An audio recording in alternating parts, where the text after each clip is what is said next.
or the Slide Job podcast live reaction to the Daytona Duels. I'm your host, Colton Smith, here joined by co-host Ben Miller. Brandon Bull Davis will be with us here shortly. He just got off of work, so he's going to hop in mid-race to hang out with us. So basically on the agenda for today is, of course, the Duels, but we will also be kind of going through a lot of the news that has dropped throughout this week to kind of fill in some of the gaps before the race starts. And then between the two races, we'll be giving our weekly Fast Five picks. So feel free to come in, follow along. I think we're going to actually add a comment section picks for you all. So if you guys want to pick along with us, then by all means, please come do so. I want to go ahead and check in on the live stream, make sure I think it made a new one. Yes, it did make a new one because this lovely program we use to go live streaming. So let me go ahead and make sure that is the link that posts. This is the one I want. Save. And then let me delete that other one. Chenry is in the chat. Hello, Chenry. Welcome, How's it going, welcome. Chenry? Who do you got in today's dual action?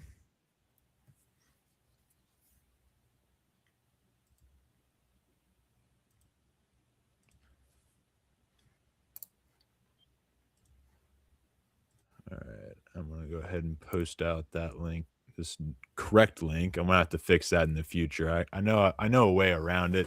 I was just hoping that I didn't have to do that. But it looks like I will have to in the future. So silly left turn central here, but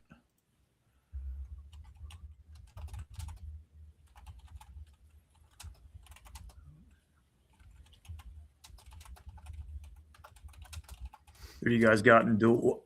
Excuse me. Who do you guys got in duel one tonight? yeah, stacked field. Kyle Busch looking fast, got the pole. Is he going to be able to? Is it at what 21 years of trying? That's what we're at, 21 right? years. Yep, 21 years. Yeah, definitely a great start Parallels for the definitely a good start for the 8 bunch this year. So would be something special. No question. It was interesting that 3 of the open drivers actually made it into the second round of qualifying.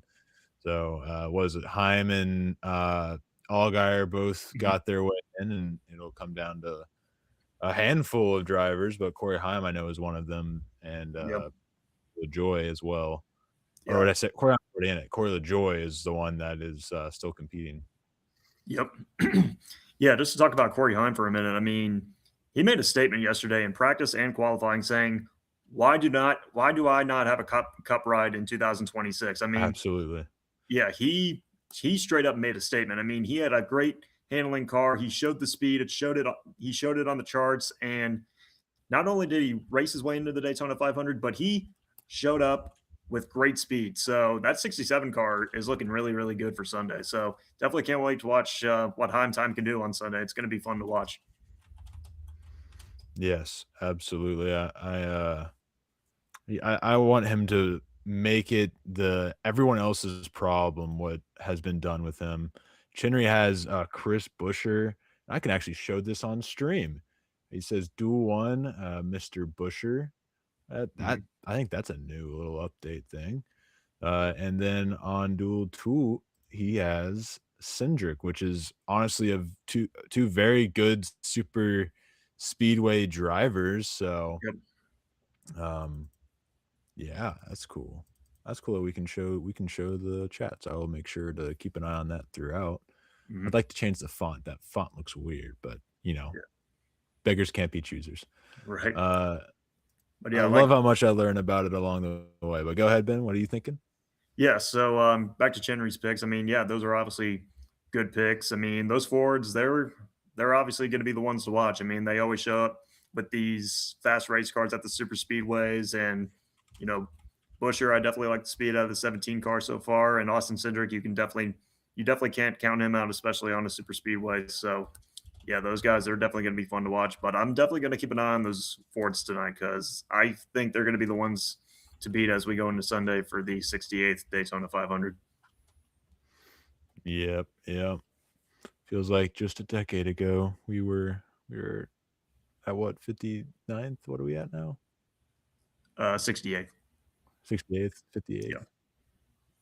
Dual 2 weaker speedway drivers. Yeah, we'll when we get a little closer to race time, we'll go through the lineups and talk about who we think are our for sure favorite. But yeah, Duel 2 definitely has the weaker roster of super speedway drivers. Means Duel 1 might be the one we want to definitely be around to watch for sure. All right, I'm finishing up this tweet and then I will lock in on this live. I want to make sure anybody because the link got changed, so hopefully that hasn't messed anybody up. Um, not this week. Let me drop the link in there. Shoot, I now have a Mac at work, so I have it's a different key on the Mac, so I'm starting to get split brain on that. All right, so that is out, and let's go ahead and focus on this live stream now. Looking at the broadcast, let's see how close are we gonna. Yeah, we're on commercial break. I think as of like 5 minutes ago, Harvick and them were on the track. So let's go Mhm. ahead and look through some of the this news that's been coming out over the past week. I mean, it's Daytona, so it's all pretty you know, all pretty much just expected throughout this week. But um, one thing I did notice where will we start? We'll go ahead and start with there's been a lot of new sponsorships actually. Like just to list off a few, Superfile and Shane Van Gisbergen teaming up. Bonanza Wines sponsoring Cole Custer for 2 races. Uh, where else do we got some? I saw Bodyguard and RFK Racing are I think they had already been a sponsor before. However, now it is going to be a more in-depth sponsorship. Celsius is going deeper into their sponsorship, joining 2311 and Corey Heim now instead of just colleague. Front Row landed a partnership with Florida Fish and Wildlife Commission because why not? Liberty Brew Coffee's on the Alex LeBay car and the Xfinity, or they already did it, O'Reilly series. So it's kind of interesting to see all of these sponsorships popping up now. I think another one that I saw is that Coca-Cola plans to expand their partnership with NASCAR, at least I don't know if it's expand or renew, so that's always a good sign. Coca-Cola is probably one of the biggest, if not the biggest sponsors of the sport. So Oh, it's really good to absolutely. see. It's a great look at the health of a sport that a lot of people seem so down upon. And I'm very, very happy to see all of that. Mhm. Definitely, for sure. But looking through, see if there's any that catch my eye here. I believe just have J Ski pulled up. We'll see if there's any big ones. Cletus McFarland will be competing for the Truck Series race. That Truck Series race is absolutely stacked. Yeah. Let me see if I can pull up the entry list here for us to take a gander at. Because honestly, if I get home in time, I'm not sure if I will or not. I may do an impromptu live stream watching the Truck Series as well because it is an absolute stacked lineup. Let's go Hmm. over to the old Truck Series here. I mean, could this be the best truck race ever? It very well may be. Yeah, a Uh, lot of star power. mhm. Let's see if I go to practice. Is it going to give me the entry list? NASCAR's website is just truly one of the best websites in all of sports. Yep, All absolutely. right, yes, we do. You know, but it only has 37 drivers. You got to be kidding me. Let me go over to J Ski and find the Truck Series. Sure, I could Truck try to find it Series too. entry list. All right, entry list for Daytona. We got Taylor Gray, Jason White, Cletus Mitchell, otherwise known as Cletus McFarland. He'll be competing in the number 4 car for Nice. And then you got Um, yeah, you don't have to say any of these guys. Norm Benning's in it. Michael McDowell's in the 7 because why not? You got Grant Absolutely. Infinger in the 9, of course. Daniel Dye in the 10. Caden Honeycutt in the 11. Brendan Queen. Very curious to see how many Tyrell does this season, winner of the Ram race for the seat. Don't know if you saw that, but that was a really good, well done show that was very fun to watch him win. Kind of curious. Hmm. They got the guy who finished second. He's going to actually compete in a race at Martinsville. So I'm curious what Carson Ferguson's able to do because he honestly, if he would have had a better start to the show, he would have probably smoked Mini Tyrell. But that's neither here nor there. Moving on back to the field, Justin Haley's in it because he's a full-time driver now. You got Hemrick, Tony Stewart in the 25. Smoke is back. The custom smoke scheme is beautiful. Let me go ahead and just share this on the screen for you all. Yep. And then we got Tony Bredinger, of course. I can't forget about her. Lane Riggs, Chandler Smith, Travis Pastrana, Ricky Stenhouse Jr. from the top rope, John Hunter Nemechek, Corey LaJoy, Spencer Boyd. I'm just going through the list here, guys. And Carson Hocevar, of course. Why wouldn't he be? Ty Majeski, he's obviously going to be there. Christian X, I guess, is full time. They're missing some, aren't they? I I feel like they're missing mean, somebody. well, Matt Crafton, he retired. Matt Crafton retired, but I thought there was another legend that was competing. No, I think he I guess was. He not. was. Yeah, I think he was pretty much the only one left. Nice. Okay. Huh. I thought there was somebody else that like kind of recently got it, but still, absolute Avengers for this this event here. While I Hmm. was looking at that lineup, Chenry said, "If Bowman wins the 500, I'm crashing the stream." You absolutely are welcome on the stream. If Bowman wins the 500, we'll be there post Hmm. race. So be sure to hop on to let us hear your happiness. But I wouldn't hold your breath on that, especially at Daytona, because as we'll say plenty of times, I'm sure throughout this stream, it is truly anyone's game here. Christopher Bell is on my screen right now. Oh, that's a hot take from Chenry 20. Matt Crafton and Legend shouldn't be in the same sentence, and I don't know if I can disagree with that. Uh, Mm, it's he's a debatable. great driver, but was he in there for 20 years and only had like 12 wins? I don't know if that's Ye- legendary.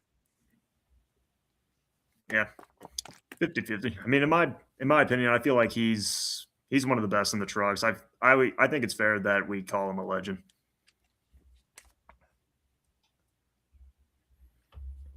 I see Jennery's point. I see other points, but uh, looks like we still have a while to go. Drivers aren't even in their cars yet. It's Yeah, about to just be getting 7 interviewed. o'clock. I guess maybe the memo was that the race actually starts at 7:30. I always forget. Like for basketball, it's game starts at 7. Nah, it actually starts at 7:15. Right. NASCAR, I guess it's 7:30 here. Uh, It's my opinion that if you're advertising a time, you better damn near start within 10 minutes of the time you advertise, but I don't care either way. I'm gonna watch through and through. I'm getting my first look at the live look at the new NASCAR graphics. I'm liking it. I'm liking it a lot. They're the Fox Yeah. graphics, I should say. Yeah. Anything is going to be an improvement over what we had with the cartoons, but I like the little motion in the background, a little cleaner around it. I could agree. Um they added the the team logo with it and I like this lower third I'm seeing here. I work in this, so I very much so appreciate that. I think they actually Mhm. might be using the same program I use where I work, but Yeah. that's neither here nor there. Yeah. Um, yeah. Yeah. I was curious, like how some fans were going to react. Like, oh, they're not doing the cartoons anymore for Fox within the drivers. Like, do you prefer the normal normal pictures, I or I you like I thought the cartoons? cartoons were okay for, like, a year or so, Mhm. and then they just done never really looked good. It Yeah, it just felt weird, it felt off, it just kinda added to the whole Fox views it as a circus thing to me. yeah. Excuse me. But, yeah, looks like they might be getting a little closer now. They're doing a little Let's pan hope. out. Think fans are off the, concourse, it Oh, appears, or yeah, front looks like stretch. yeah, looks like they're doing the opening Oh, yeah. ceremonies now. Opening ceremonies are underway, so we're getting places here. Yep, yep, Christopher Pennell came in and said, telling Bull they added Cletus on DK for 6K. Bull will be with us shortly. yep. He is currently on his way back from work, so we told him, take his time, hop in when he's ready. So I'll make sure I let Bull know, or you can remind him when he hops on.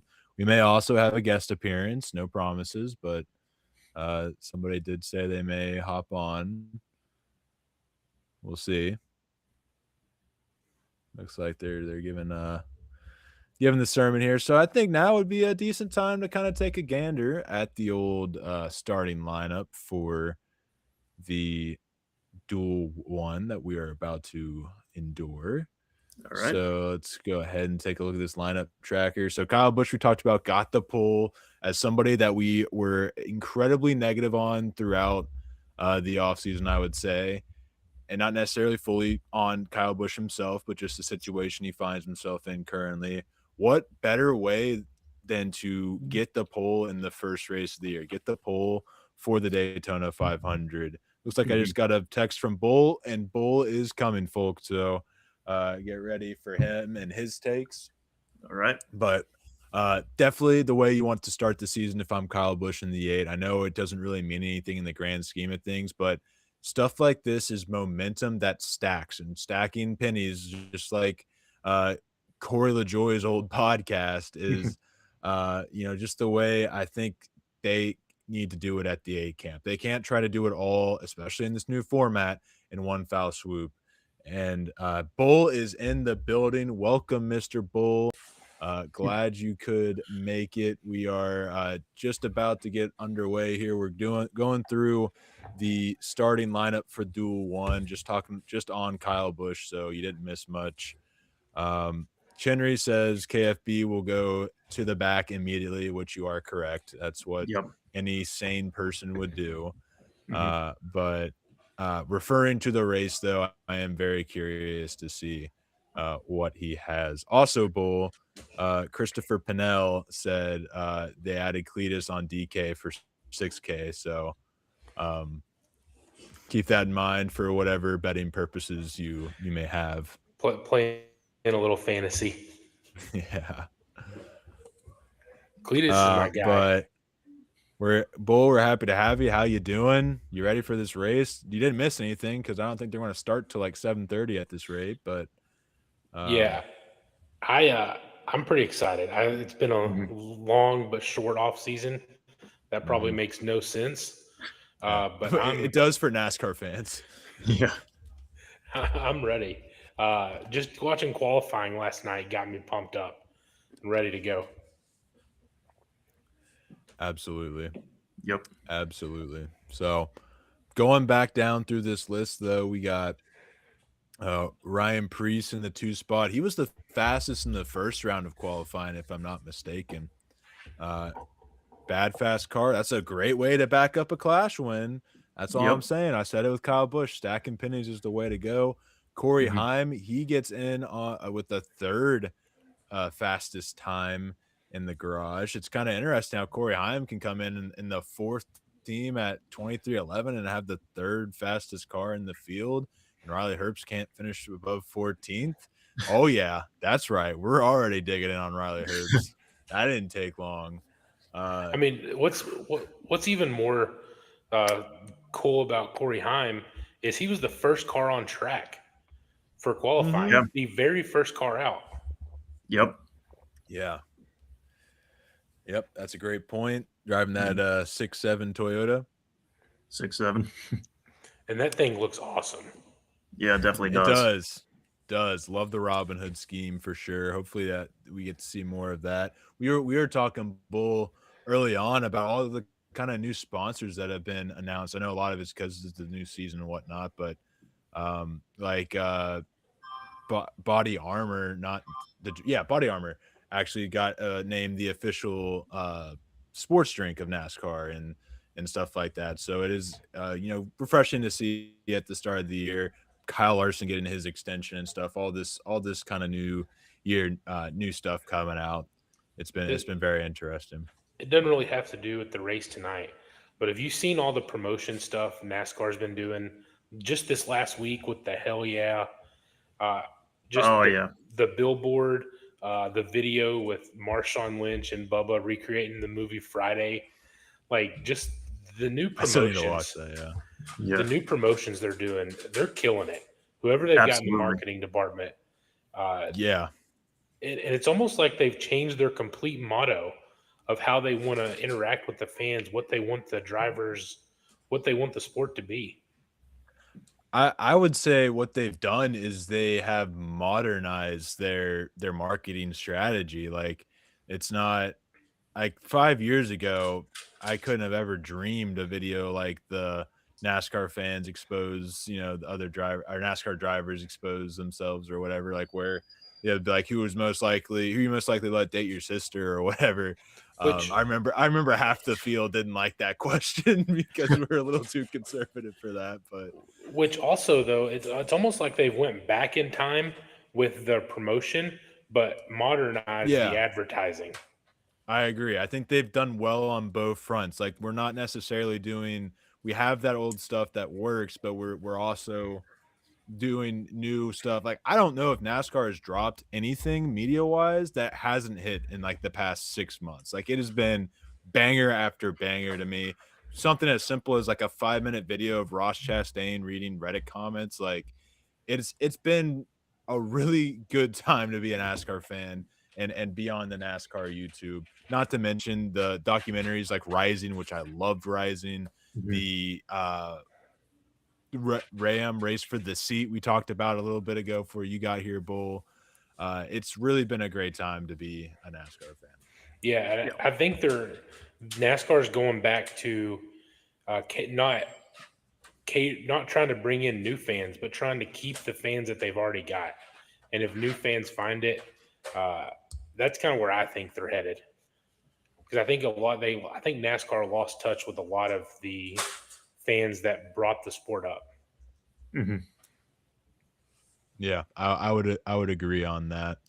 Chenry brought up that he thinks Heim will replace Reddick, not Herbst in the 37. I assume he means calling it now. And that where I know Chenry's not thinking this. I know he thinks we're going or that he'll be going to Penske. Penske, right? Is that what you think, Chenry? Where do you think Reddick's going that Heim will replace him? And happy race day to you as well, Chris Austin. Happy race day. Happy race day. It's a great day. What's up, Coach? In 2027? What's it? I'm not saying. Oh, you said in 27. Yeah, but where do you have Reddick going? You don't have him going to 48. I know that much.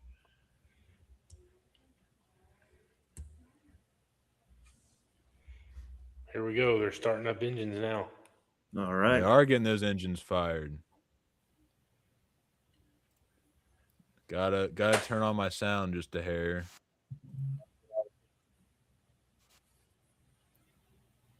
Well, let's get back to the starting lineup here, though. For the duels, we'll have plenty of filler time, I'm sure, when they go into about lap 20 or so. We were at Corey Heim, Alex Bowman starting 4th, Chris Buescher in 5th, Joey Logano 6th, Austin Dillon 7th, Corey LaJoy in 8th. He is fighting for a position. Heim got in, and then the other one is AJ. Justin Allgaier, isn't it? Or Justin Allgaier, yeah. Yeah. Yeah. Justin Allgaier. So you got let's see, John Nemechek in 9th, Brad Keselowski 10th, Ryan Blaney 11th, William Byron in 12th, Cole Custer 13th, Cody Ware 14th, Jimmy Johnson also racing for a spot, or has he got a charter? So he's automatically in with the open provisional. Oh, that's right. Yep. Yeah. Bubba Wallace 16th, AJ Allmendinger 17th, Ross Chastain 18th, Shane Van Gisbergen 19th, Daniel Suarez 20th, Chandler Smith 21st, Casey Mears 22nd, and Noah Gragson 23rd. Yep. Casey Mears in the 66, Chandler Smith in the 36, and Corey LaJoie in the 99 are all competing for a spot into the Daytona 500. Whoever finishes first amongst those three, LaJoie has a nice little advantage there. Will be able to compete. Really, Chandler Smith is the only one I would worry about. I mean, you never know, it's Daytona, but that's Right. really who I would have circled as watch out for if I'm Mr. LaJoie. I mean, he's 0-2 in attempts to qualify for the Daytona 500, but I mean, he's definitely has experience in this race, so we'll see what happens tonight. I mean, this is his best opportunity to try to race his way in. I mean, he's in a front row car, and you know how front row can be at the super speedways. So I'm not going to sleep on Chandler Smith. I mean, he's a talented race car driver, but yeah, it's definitely going to be fun to watch. I think LaJoie is going to be the car to watch in this race here. I don't think BK is going to let him not qualify for this race. They've got that car set on kill today. So I think LaJoie's. I think he's going to be the one to watch in this first one. Yeah, For sure. I would totally agree. LaJoie is a guy who we know is a talented super speedway racer as well. He's proven that, almost won at Atlanta. So And yeah, that car had speed yesterday in qualifying. he was. I think he was faster than at least the 40 car in the first round, but then got beat in the second round, if I remember correctly, if I read it right. Only Heim made it in, I think, into the top 10 in round 2. Really? Oh, I thought they all made it. Maybe it was something that was like a hypothetical. They were all in it. They were all 3 in there at one point. With like 10 or 15 cars left. They were like, gotcha. They were like 3, 4, 6. But Chinnery made the point early on in the live stream that this is a pretty top heavy in terms of the Duel 1 is pretty loaded with talent, super speedway talent. Ryan Blaney, Brad Keselowski, Joey Logano, Chris Buescher. Bowman has even been pretty good at the super speedways as of recent. Priest is good. I wouldn't label Kyle Busch as good, but Austin Dillon is good at the super speedways. Kyle Busch, anyone can be good at it, but Kyle Busch hasn't been his best in his career. Cole Custer has come on. William Byron's a two-time Daytona 500 champion. Blaney, I mentioned him earlier, but he's almost two-time Daytona 500 champion. Jimmy Johnson, don't have to even mention him. And of course, how could I have glanced over Cody Ware? I mean, that's the Daytona 500 champion this year, right, Ben? I mean, do not sleep on Cody Ware. I mean, he shows those flashes, fellas, on these super speedways. I mean, we've seen upsets in this race, and I feel like Cody Ware's next, so we'll see. Are we going to see the flashes today, or is he going to save them for Sunday? I mean, I think we'll see. I think we'll see some flashes tonight. I mean, we'll see. We'll see. Every time Cody Ware sniffs the top 10, I'm saying, there's those flashes. Oh, man. How many laps do we think Kyle Busch runs tonight? 0.1. 0.1. All right. Got the cars rolling on the track. Cars are rolling on the track. They're going to beat my 730 over. I think it was supposed to be like 7:17. Yeah, they're pretty well on pace for that, I'd say. Yep. Probably about 720.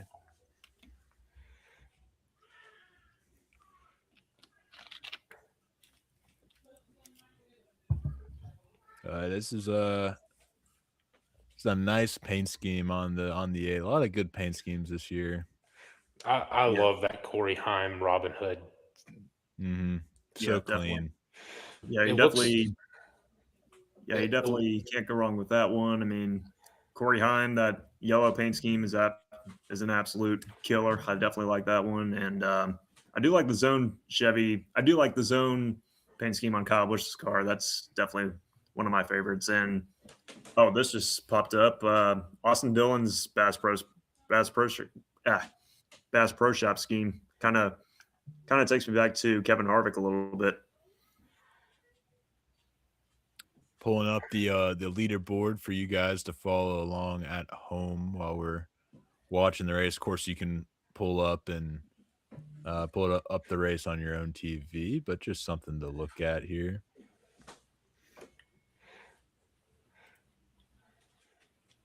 boys, it's race time. It is race time. Yep. That's why I got a little silent there. It's race time. I'm locking in. Yep. This is that 48 car is nice. I haven't seen that scheme yet. That slipped through the cracks for me. There's Bull. Joey Logano's on the screen. What do you think of the new graphics there, Bull? I actually think they look good. They got rid of the cartoons. That helps. Also, Corey LaJoy's 99 is. Can I get that on diecast low key? Like that is. I got the 99 on in support of him, of course. But yeah, that 99 scheme's badass. I wish they would do the Greg Biffle font the entire season. Like, what's That would be stopping nice, you, really? I think it looks good on those cars. It definitely does. Really like it. I've always loved the Greg Biffle font, but it looks even cool with all these different like interpretations of it. With the it's nice with the chrome.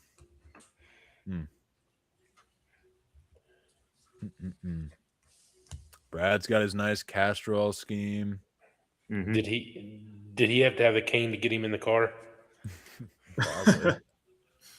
Maybe. What do you guys think of William Byron's paint scheme? That one's pretty clean. Not bad. I love the red, white, and blue. Yep. It's a I definitely like Jimmy's scheme too. Yeah, Raptor scheme. And Jimmy Johnson, he definitely has a nice paint scheme this year in this Daytona 500. Chris Austin says wait until you see the 5. That'll be in race 2. Is the 5 going to win?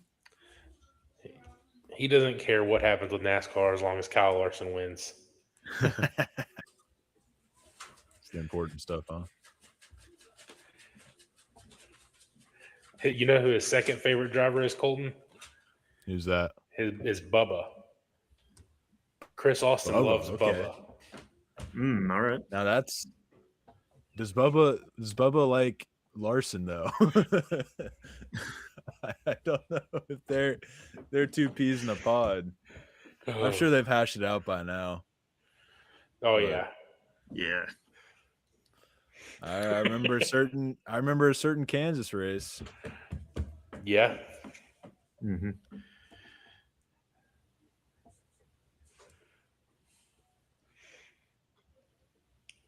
I know we're getting ready to watch this race, but if Colton have you said about the kind of surprise we got going next week?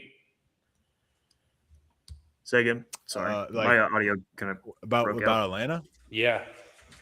We haven't really talked about being there, really. I think we mentioned it in past.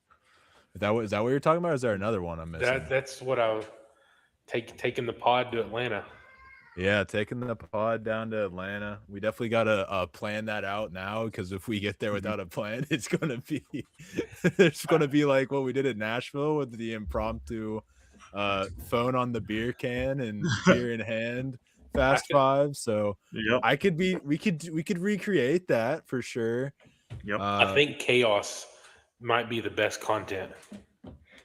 Yeah, for sure. We have confirmed poker will be on the trip. So Phil's bringing that down on his flight. So can't forget Uno. I don't know if we'll have Uno as well. That's Ben needs to redeem himself from the last time we played Uno. Looks like pace car lights are out, fellas. Pace car lights are out. We'll talk about Atlanta a little bit later. Let's go ahead and focus in on this race as Kyle Busch leads the field. I must say he he leads it for about 10 laps, and then he's done. Mm-hmm. I don't blame him one bit. All right, who's in and who's out of the 500? Let's find out, fellas. Here we go. Poker.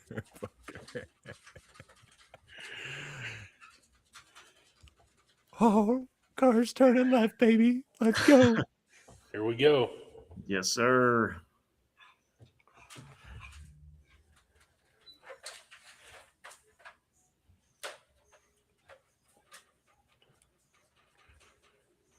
Just taking it all in here. Yep. Big run by Busher there. Or that's not Busher. That's a 3 of Austin Dillon. I'm not a commentator, guys. Never claimed to be a commentator. Hey, just in here hanging Now, out. Priest going for the lead. Yep. Priest got that run on the inside. Here comes Heim. Yep. Nice little side-by-side racing. I see some 3 wide in the back. Where'd the 99? Oh, I see him now. All right, Ryan Priest leads the opening lap of this duel. Lap 1 goes to Mr. Ryan Priest. I'm so surprised at the NASCAR leaderboard. Oh, I have to have it pulled up for it to update. That's how it's going to be. Yeah. Huh. I'll pull it up over here, I guess, so you guys can get constant updates. Okay, this is kind of my first view of the ticker, the scoreboard ticker. I like it. That does look really good. It looks 10 times better than it did I last very year. much like it. I love the transition. Seems very smooth to me.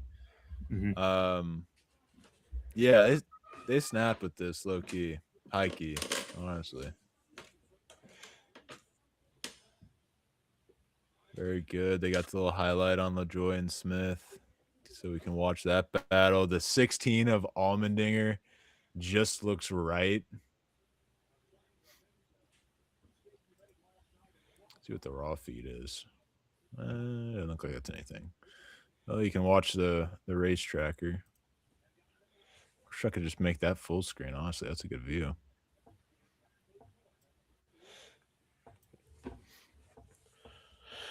Let's see, and Ryan Priest clears Kyle Busch for the lead. Cleared him. You are like a hair ahead of me. You're quite a bit ahead of me. Quite a bit. He just now cleared him. Well, we're a good. We're a good half a lap ahead of NASCAR's tracking data. So I'm so shocked about that. Oh, we got Corey Heim going for the lead. Yep, Heim time on the inside. Austin Dillon pushing him. Heim time. Nemechek. Corey Heim's out there making a statement. Hey, why am I not in Cup in 2026? Absolutely. Now, if I'm Heim, am I ultra aggressive having the confirmed spot in the race? Like we're still trying to get good qualifying thing? Absolutely. Yep, I agree. And here comes Austin Dillon. Mr. Dillon. Now look. 2018 Daytona 500 winner, 2019? 2018. Look who's on the inside coming up now. Blaney. Here he comes. Oh, that didn't take long. Didn't take long at all. Yeah, so far in this race, guys, we're seeing a lot of guys shuffle for the lead. I mean, John Hunter Nemechek's on the inside of Austin Dillon to take the lead right now with a push from Blaney. It almost looks like the inside line is actually able to carry momentum. Usually Daytona, it's the outside line. Yeah, that's why I feel like a lot of people are kind of going up to that outside. And then that's allowing the inside to switch around. I mean, the 42 is now your leader. The Fords are lined up there on the bottom. Oh, God, here we go. Not the Fords again. Yeah, you got Blaney, Logano, Custer. Which Custer's in Chevrolet now. Oh, yeah, that's right. I totally forgot that he was in Chevrolet. Chris asked if we all play DFS. I don't think Ben does. I do not play DFS. The closest I get is I don't play DFS. 5. So I respect the grind. I respectfully cannot partake in the grind. It is definitely a grind. Oh, we got some 3 wide racing here. Ride racing, and Oh, you got the 3 Ryan RFK Priest cars all coming lined back up. up front. here comes It's the yeah, 3 RFK cars. here comes that or top line. Yeah, it's the 4 RFK cars Yep. flying on the outside. Man, I wish RFK could be a 4-car team with the 99. And they strung there. Heim out in the middle. Yeah. I think showing.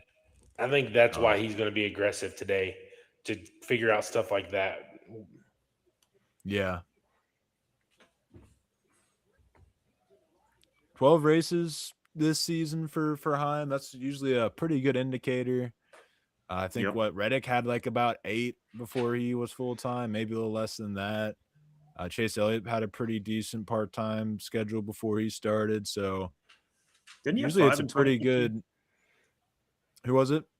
Chase Elliott? Didn't he have 5 in 2015? Yeah, it was about 5. I wasn't, to be completely honest, I wasn't watching at that point. I had rage quit because of 2011, but I came back in 2017 and saw a cursed 25 car of Chase Elliott. So Blaney is coming up. Yes, he is. Don't worry, he's sitting there in the second row. Nemechek's on the point. Nemechek's a guy. I mean, I feel like one of the 2 legacy guys is going to get a win this season. He's kind of due for his first career win. I think I think he's a hell of a talented driver, and Legacy Motor Club is really starting to improve across the board. So it's the weird thing about this race is we're just so itching for NASCAR that we're like, oh, we have to take everything in. But realistically, in 2 weeks, 3 weeks, it's not really going to mean too much. That's true. But I will still push my John Hunter Nemechek agenda regardless. 6 laps for the Fords to get connected, and now look at the top 10. Oh my. This is insane. Wow.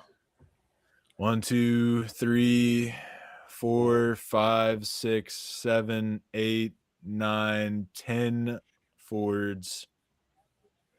No, Custer's not a Ford anymore. My fault. Yeah. Regardless, that's still 6 in the top 10. 6 in the top 10. Who else did I kind of Nemechek as a Ford? My fault, guys. And we're going to our first commercial break here. 8 laps into the race. That's honestly not bad. Or it's 10 laps in. Yeah, that's not bad. I'm not going to complain about that. Commercials have to happen. I'd like them to be more picture-in-picture, but Chris says, of course, Wallace is going backwards. He is a super speedway god, so it's okay. He'll be up there by the end of it all. Yep, he definitely will be. Mears is beating Wallace. Bubba's just biding his time. Yep, not worried. I take it you were being sarcastic when you said Bubba Wallace is his second favorite driver. Oh yeah. That makes more sense now. Checks out. Wow, that one flew right over my head there. Yeah, he's not a Bubba fan at all. So actually, according to the ticker, Ryan Priest is your leader. So good one, NASCAR. You guys always have the best data on your website, undefeated. Unless it's true, maybe we'll come back and it'll be the truth. I'd love to see what happened. Because Priest was he the second on the outside when they went to break? I think he was fourth. Yeah. Okay, so it could have happened if Ford finally kicked them out, but it just makes me wonder what happened to. Well, Ford just kicked out both of them. I bet what they did is I don't know. Maybe they'll show the replay if they're. They may have got clear on the top, and they might have finally got clear on the top because now if you look at the top 3, it's Ford. Yeah. Top 4 is RFK, and then and then 6th is Blaney. Yeah. Damn ovals, those damn blue ovals. I can't. I can't with them. They don't even want to be in this sport anymore. Yeah. They don't even have it at an O'Reilly Series program. They just got a part-time driver. I might do the fantasy thing though on NASCAR. We can maybe do a slide job podcast fantasy league. I mean, we kind of already have Fast Five, but all right, we are back. then we can get everybody involved. Yeah, Kez in P4. I hope Kez. I just want to see Kez celebrating in victory lane with his cane. Yeah, for real. That would be something. But yeah, so far this race, guys, took over. Yep. Yeah, they. Oh, here we go. got Replay clear. coming up. See what we got here. Well, there we go. So Nemechek already got screwed, and then the 4 RFK cars just went to the inside, left the 3 out to dry. I think this is what we all kind of expected the Fords to take over, but not This is also a pretty heavy Ford. Like if I look at the other, I mean, you have 4 Fords from one team in a 23 car field, right?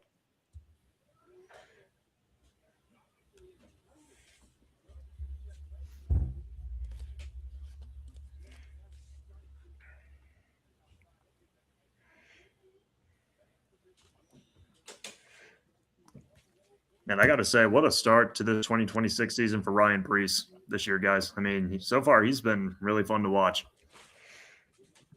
Absolutely. He's carrying that momentum. Mm-hmm. Absolutely. Sacking pennies. Yep, that win at the Clash, and he's bringing that speed to Daytona. I mean, it's expected. I mean, going into year 2 with RFK, that he was going to take that step, and so far it's paying off at the start of this season. So, yeah, he's looking really, really good, Ryan Preece. I love the RFK top 4. I mean, what did we talk about? Winning. That's what this team needs to do, and find themselves in the top 4 is a good way. I mean, again, I would expect it at RFK in any year because Roush is always a bad fast engine at these super speedways. But regardless, I mean, they got like Buscher, Keselowski, LaJoie, Preece are all just great super speedway drivers as well. So that's just such a dangerous combination. Yep. Only one from this race makes it in, correct? Yeah. Jimmy is in dead last. Yep. Henry has a little comment for you, Ben. I'm fully aware, Henry. Thank you very much, brother. It's early in the race, fellas. Hopefully he'll make his way up there. Oh, guys, I see him back there putting along. He's not in last anymore. He's in second to last. Jimmy ain't even trying. Yeah, he's just saving his stuff. He don't want to. He don't want to go to a backup car. You don't try not to destroy his primary, I should say. Fair. Yep. God, that 16 looks so nice. I'm surprised Kyle Busch is hanging around 12th. That's like the danger zone. I'd be back there with Jimmy if I were him. Yeah. And also, if you look, Smith, or not Zane Smith, but Chandler Smith moving up the ladder a bit. You guys, would you excuse me a minute? Somebody's at my door. I got to go answer that real quick. Yep. If you look, the Toyotas are starting to line up in the back. They're getting lined up. You got Heim and Wallace.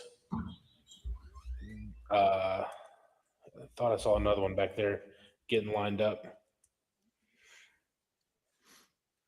I backed Ben out in case I don't know what's going on there.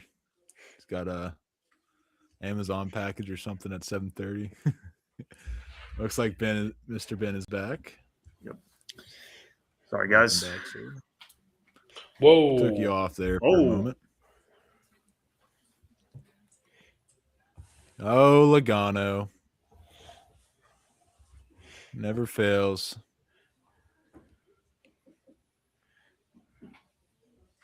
That caterpillar on Blaney's lip is something else. I see you over there, Coach. Ben Uber some Red Bull. Henry said, "Hope Ben doesn't get kidnapped." Ben appears to be okay, unless he got switched out with a clone. And now Kyle Busch is leading the line. He's coming back up to the front. Yeah. So that's a decision for sure. I guess he's counting on. Let's listen to Larry Mack right now.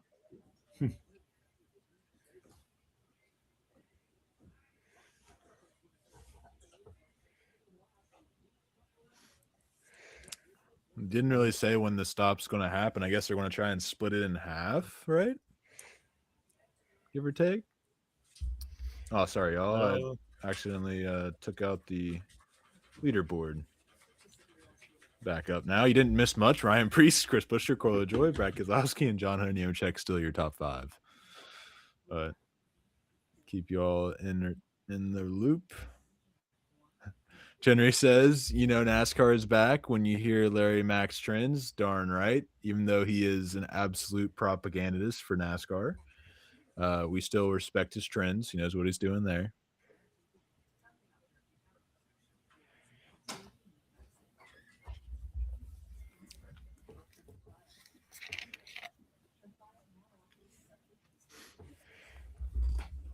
Yeah, this is a weird move by Kyle Busch. I feel like most people kind of have let off by now. If I'm on the poll, you don't really need to push it too far, but that's just Kyle Busch, I guess, right? He's still got that in him. Yep, for sure. I mean, you're on the pole for the Daytona 500. You might as well just drop to the back, get out of town. You don't got to race for anything. So just keep your race car clean. But he also wants to. But also, I'd say he wants to try to check out this car, get in traffic, see how it's going to handle, see if they've got the speed. Because you're not going to lead every lap on Sunday, even from the pole. So you got to be able to know what kind of adjustments to make. So I wouldn't be surprised if he kind of messes around until that first fuel stop, and then kind of lays back. Yeah, definitely for sure. Played that badass Daytona 500 commercial, even though the ending's AI.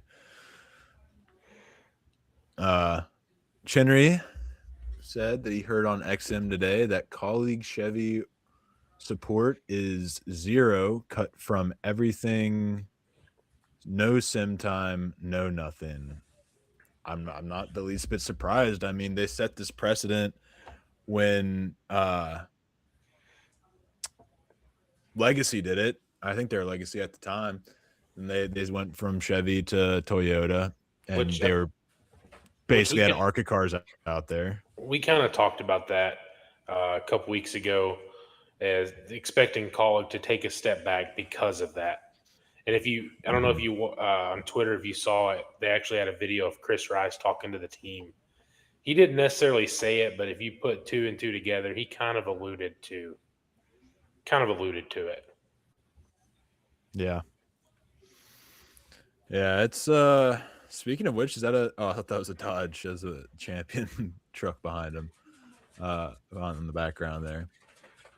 But yeah, it's if I'm Kaulig, I'm praying Dodge tries to jump in next year, because like 2 years of having one of the worst teams in the garage, that's just not good for overall morale. And I feel like that as an engineer, am I really going to stick around and wait for that? Like, I don't know.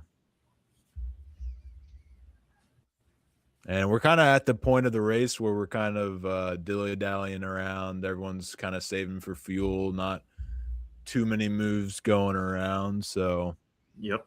Wallace is on the move up to P12 now. 11, How about 12. Chandler Smith? And in 10th. P10. Yeah. Yep. Yeah, he's cracked the top 10. I said keep an eye out for him. I don't know if he's anything crazy at the super speedways, but Yep. if LaJoy lets off that pedal a little bit, it could open up the door for Chandler. Yep. Absolutely. Is it going to come down to a last lap pass again, like it did last year with Allgaier, right? With Allgaier? Yeah. Yeah. I Yeah. keep wanting to say Almendinger. Did he pass on the last lap of the duel? I can't even remember. I can't remember either. Yeah. Was it like the it wasn't Greg Biffle, was it? No, it wasn't him. I'm trying to think who else would have been in that position because Helio had the famous person pass or whatever. Yeah, open for provisional. Yeah. But Bush is back up to 5th now. I didn't even notice that. Snuck his way in there. And Chenry wrote in the chat, those Fords are giving me 2018 SHR Talladega vibes. What do you guys think about that? Bring back memories? I see it. Maybe a little different situation here, but yeah, seeing 4 cars from the same team dominating like this, yeah. This is exactly what the field looked like. You had those 4 SHR cars on the inside. Yeah. And everyone else was just walled out beyond that. Mm-hmm. So you now have 7 Fords in the top 10. Wow. Yep, 7 Fords in the top 10 now that Smith is up there. Yep. A lot of bow ties in the 10 to 20 range. Not a good start for Noah Gregson. He's somebody that needs to hit the ground running this season if he wants to keep his job. Absolutely. Yep. I mean, yeah, anything can happen in the 500 to change that, but yeah. Speaking of Noah Gregson, I thought that penalty that they gave him that was crazy. I mean, what was it for putting his hand out the window? Like you guys remember they used to do that in qualifying to get an advantage or something like that. They changed that rule last week that you couldn't do that. Yeah, really? and his interview with Jamie Little yesterday, he said, he totally forgot that was on him. Yeah. Yeah. That sounds like a Noah Gregson thing to do. Yeah. And that does sound like a Noah Gregson thing to do. I think Dale Earnhardt Jr., he put out a tweet about that, and he said something about Noah, saying that, that's a Noah thing or something like that.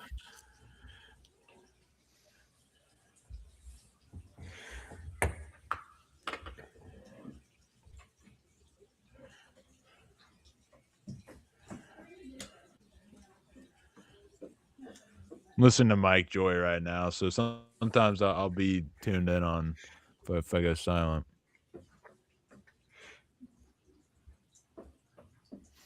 You think anybody's going to? Check. You think anybody's going to start being aggressive?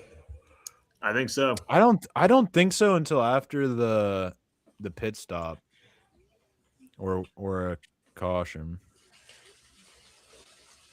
About halfway through the first duel already, folks. That's lap 32 to go. 32 to go. Yep. It looks like we're getting a commercial about every 10 laps, give or take. Yep. That's living in an advertisement world. Yeah. I mean, if we're being honest, that's better than what we get for football. Football, it's sometimes it can go longer, but other times not so much. Chris will be right back. He's getting his Red Bull. Oh yeah. Enjoy. That man lives off Red Bull. He probably DoorDashed about 4 of them to be able to stay up and watch the races tonight. Energy drinks are not my forte. But I'm gonna pull up some of the news that's been up. We're kind of at a lull in the race, so just gonna take a look here. You said you might have mentioned it earlier. What's your opinion on Colleague now, Colton? And particularly maybe the CEO. Oh, Yeah, I there's a part of me that like kind of realized halfway through the show that they're just really playing this up for the show, but I found them to be just a little over zealous on that show, to say the least. I just found in general they were just being assholes about it. Like, do they treat their drivers they pay millions of dollars like that? Probably not. And if they do, I mean, AJ Allmendinger can take it, I'm sure. I'm not trying to doubt that, but and all the drivers can take it, but I found him to be a little assholeish. At the end of the day, Tanner Reif also ended up being an asswipe. Tanner, right? Yeah, he Um, definitely is. yeah, because that whole situation with Trevor, can't think of his last name. Ward, Ward. Trevor Ward. Yeah, which I had heard of Trevor Ward before. He was one of the few I had heard of for some reason. I must have tuned into a random short track race he was in. I really like that Carson Ferguson as well. I've watched I him. really liked him. I've He watched he him. kind of reminds me. I mean, both in size and stature, but also driving style to Chris Buescher, honestly, because he And like he didn't. he is another one that works on his stuff, dirt track racing, uh, and is very good. He did have a good year last year. I watch a lot of dirt track and watched him a lot. Yeah, I wish he would get more than just one race, to be honest. Like, I'm glad he gets one, but I wish they would give him a couple more. Like, I feel like there's got to be some more openings. It's a Ram funded truck, anyways. Like, I really would like to see him get more of an opportunity. Sounds like they're planning on doing it again, so I wonder if they plan on doing it with a completely different cast, or if they'll bring back Minnie. Will have to fight for his seat again, I'd say or it'll all how that'll depend work. on how Minnie does How this year. that's Mhm. true. If Minnie has If a good year, they'll probably extend it. But right now, it's only a 1 year contract. Right, right. Yep. And But that if he does well, do they kick somebody else out? Like, I don't know. when It's interesting. if they have the year that I think they're going to have, some of them may get better offers anyway. True. True, true. Yep. I I haven't don't noticed if anybody's really gotten anything Cup NASCAR wise offers. I don't see But Justin Haley sticking around in trucks too long. You no, don't think true. so? Yeah, that's a good point. Do you think does Ram or Dodge would they even think about expanding to Xfinity, or are they're going to be set on just getting to the Cup Series first? I think they just got to get to the Cup Series. I Yeah. agree, Yeah, I would say so. but I feel like they're really leaving Colleague out to dry if they have to have this like shell of a team in the Cup Series for 2 years, and then like, okay, now we're serious that Dodge is here, but it could be one of those you don't. I just glanced at the chat, and Chenry has gotten his scanner for Atlanta, folks. All That right. is the Shaq and Kobe relationship right there. No, Coach Haley is racing for the Dodge truck team. He's racing for Colleague in the trucks this year. Yeah, he got moved down to the Truck Series. He's Yep. definitely a Cup Series driver, but just how it worked out. I'm Chenry can't wait to get Yep. your scanner and wait in line with you. Chinnery, I'm before gonna be and right after there the with race. you. I got mine coming. You got yours coming? Awesome. I don't have my earbuds. I'm gonna have to get my last year I used or at Martinsville, I guess that was last year now. I got had noise canceling earbuds and they worked to like stop the noise and I could play music. So I literally just had music and my earbuds in the whole time. It was I love actually listening to fire. the scanner. I don't blame you. Yep. You and Chenry will Definitely. get along very well. He loves that as well. I'll use his a little bit sometimes. Listen in a bit when he has to go to the bathroom or whatever, but I'm Yeah, usually it's more always fun to focused listen to those. on my beer and Chase Elliott.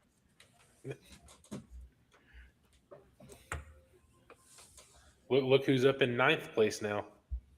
Yep, Chandler Smith. Chandler Smith just creeping up the board. Yep. Creeping up the board. But LaJoy is staying firm in third place. Yep.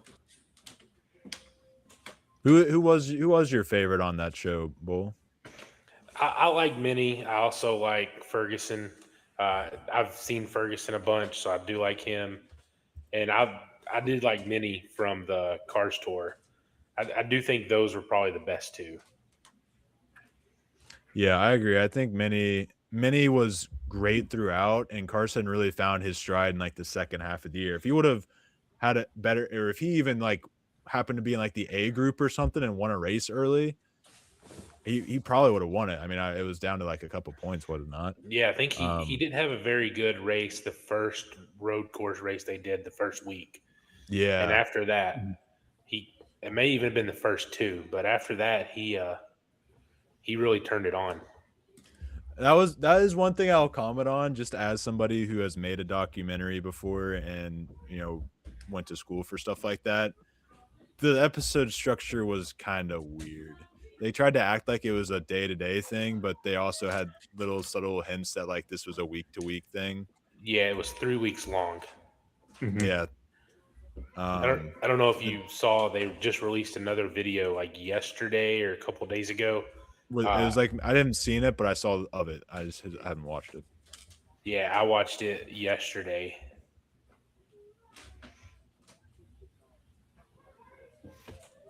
Just taking a glance over here at the old race. We are in pretty well train mode right now. Inside is where the train is at, though. That's the interesting part. Wonder what changed at the inside. I think they're spooling up for their fuel stop. Gotcha. So everybody's trying to get to the bottom. It's what it's looking like. Yep. Yeah, that's a great point.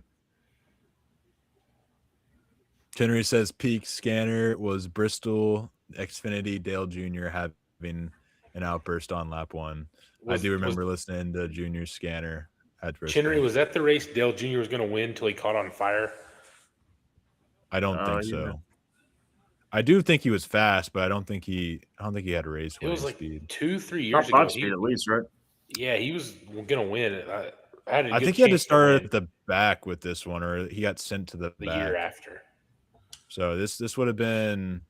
See, last year we went to Martinsville, and then the year before we went to Bristol. So the year before that 2020 would have been 2024. Yeah, the year before that, Dale Jr. was going to win until his car caught on fire. He had the best car. Yeah, I do remember that. Was that at Richmond? No, it was at Bristol. Yeah, it was at Bristol. Yeah. Yeah, she said the year after. Yep. Do you think the Chevys? I've kind of got the volume up, but do you think the Chevys and the Toyotas try to team up here on this pit stop to pass? It's always a question, isn't it? Mm. It's always a question. Yeah. Chevys and Toyotas always got to team up to go against the Fords. Hey, there you go, Ben. Look who's got the fast lap of the race. Cody Ware showing those flashes. Oh, there you go. That's a flash. That's a flash from Mr. Ware. Got the fast lap of the race. Where the hell is he at? He's in 22nd. Just watch out for Sunday, boys. But he's got the Just fast watch lap. out for Sunday. He's got the fast lap. So therefore he's on the pole, right?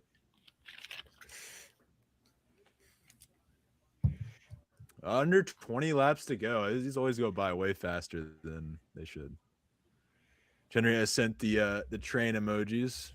Very accurate, Mr. Chenry. So 2023 is the year I'm thinking of. One person I want to add in that conversation on the Ram race for the whatever they'll see. I liked Michael Christopher, tall dude. Yeah. He said he was. I remember at the beginning that there's something about him being like he works in construction, but he wants to get out of that. I was rooting for him. Seemed nice guy. Didn't quite have that id factor, but yeah, I think he ended up top 5 or something like that. I think he might have even been 3rd, and lost points for having his hat on backwards for the marketing. Yeah, I remember that. Because that'd be something I do, not thinking about it. That was one of the things that I was kind of like, y'all are just being dicks. Because you're going to be told by the people shooting it to have your hat on correctly. It's not something you have to remember consciously. They're going to address you. They're going to tell you to do this, that, and the third, and you don't have to think about that. It's about to get interesting here. We're getting ready to do green flag pit stops. Yep.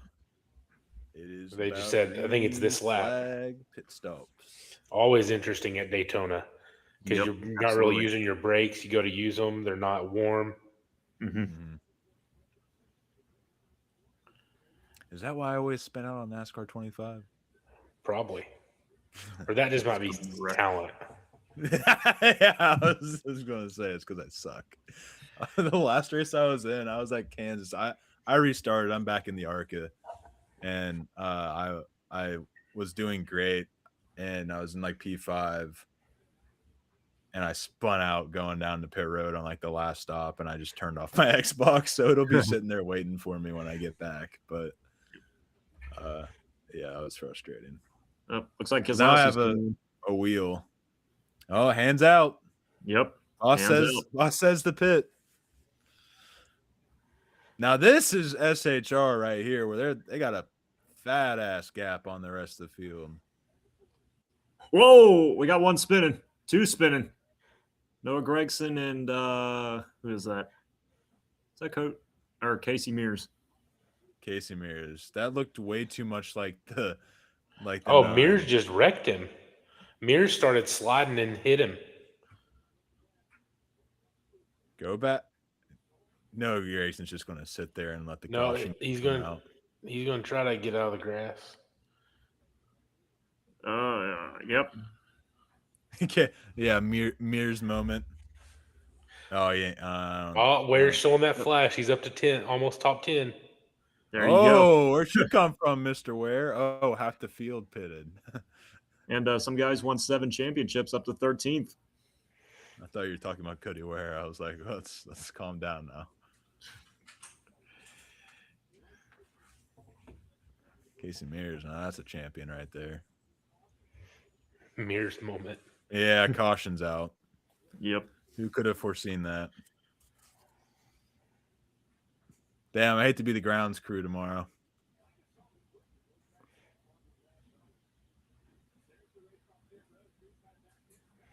Hey, yeah, we saw Casey Mears at a breakfast stop in about 45 minutes from Martinsville. We don't know what he was doing there, but there was a casino. We'll say that nearby.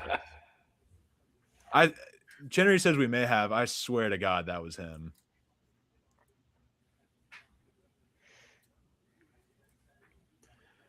Maybe that's really what he makes. And of course, the Fords were already on pit road and got to do their pit stop.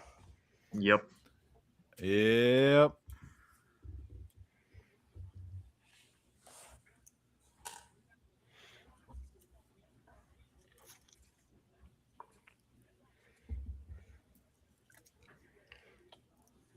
All right, so LaJoy is in 17th or 19th.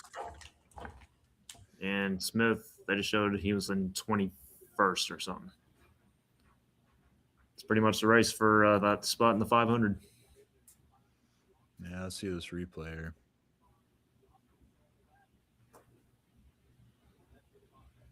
Yeah, it looks like he just lost control.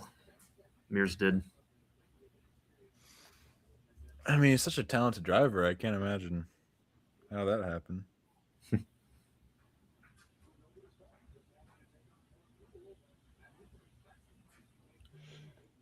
But Ben, the only thing is, LaJoy's already had his stop. Smith has not had his stop yet. Oh yeah, that's right. That's right. He was part of those Fords that made that pit stop. Sorry about that.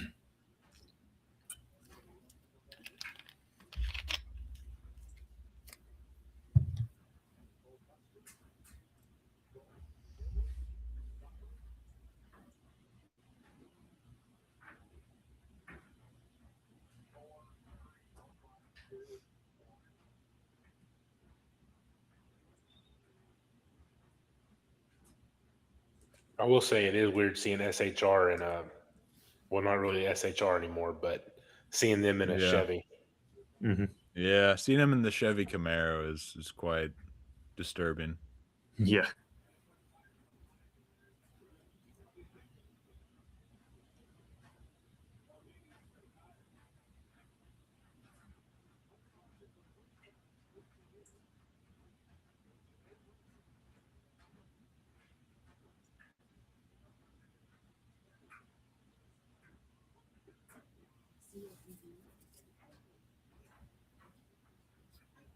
We're gonna have roughly 10 laps left when we go back green. Yeah, it's I'd looking like say that. It's looking like that. just about 10.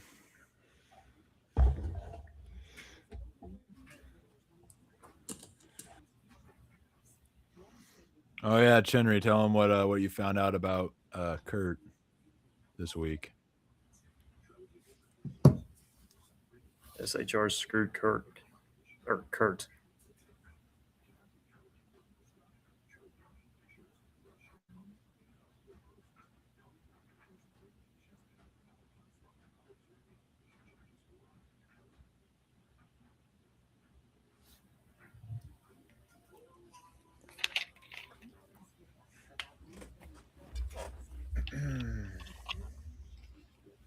Is that Mr. Logano at the front? So what Chenry heard in a Kurt Busch interview was that when he went to Chip Ganassi Racing, it was because when he went to sign with Stuart Haas again, resign, they put a clause in his contract that when Cole Custer was ready for the Cup Series, he would get the ride. Interesting. Yeah. Did not know that. Wow. Of all drivers to decide to put a clause in your contract for Kurt Busch. I can definitely see Gene Haas doing that, though. Yeah, I mean, he kept a race team alive just so he can compete still. C-Pen's optimizer must be broke. I don't see any Larson lines. I'm assuming Bull gets that one.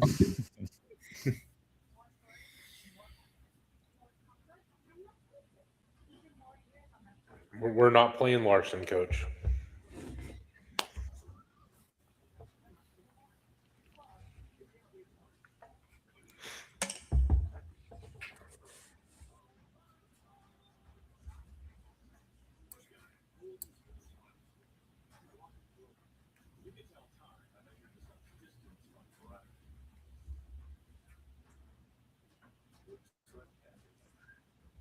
I don't know if you saw Colton, but I added up his comments from his lineup that he did using our leftovers from the Fast Five, and he would have had 16 points using what we didn't use.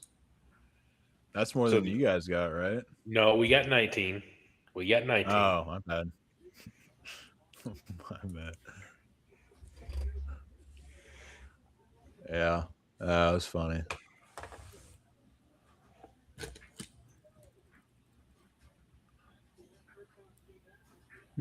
What the hell? Yeah. That's weird. Never saw that. What'd they do? They put something underneath the car, I think. They had air jacks, so they can just hook up air to raise it off the suspension. Okay. Damn. Makes sense. All right, guys. Badass. 12. All right, pace car's off. 12 to go. We got Chris Buescher, Joey Logano, 1-2. The 12 and the 6 right behind.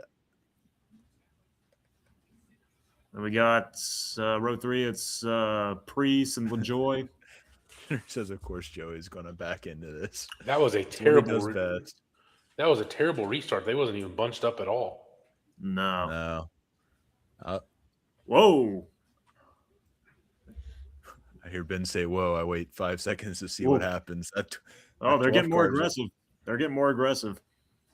Oh, yep. We're getting some. That 36 is looking to secure his spot. Yep. He's side by side with who he's trying to beat out right here. Man, and I know a lot of on the outside. Yeah, and I know a lot of fans were on LaJoy in this race, like to advance to the Daytona 500, but you can never sleep on Chandler Smith. I mean, he's been in these moments before. He's 0 for 2 making the 500, but now it's crunch time. He's up here fighting for a spot. So we're that might come down to the last lap again. The first 7. The first 7 are Fords right now. It's crazy. Oh, man. With LaJoy and Smith racing side by side, fellas, this is going to be good. We are in for a treat. 10 to go. RFK versus Team Penske. Somehow Priest got shuffled out. I missed that. That was Chandler Smith. Smith. Chandler Smith pushed him out to the outside. Yep. And he's now getting past LaJoy. He's got the run on the outside. Oh man.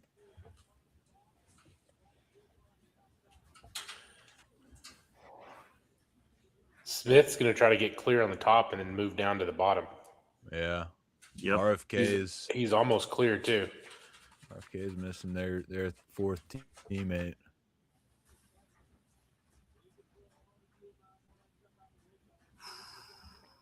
Everyone just ran their fastest lap, according to Larry Mack. LaJoy and Smith are side by side once again. Coming to 8 to go. No way. Back-to-back years we get this.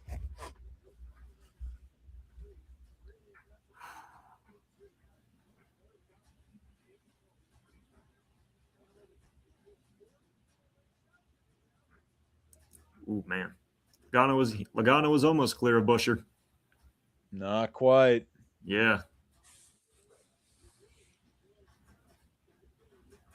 Man, I got chills in my spine watching this. This is a hell of a battle here, boys.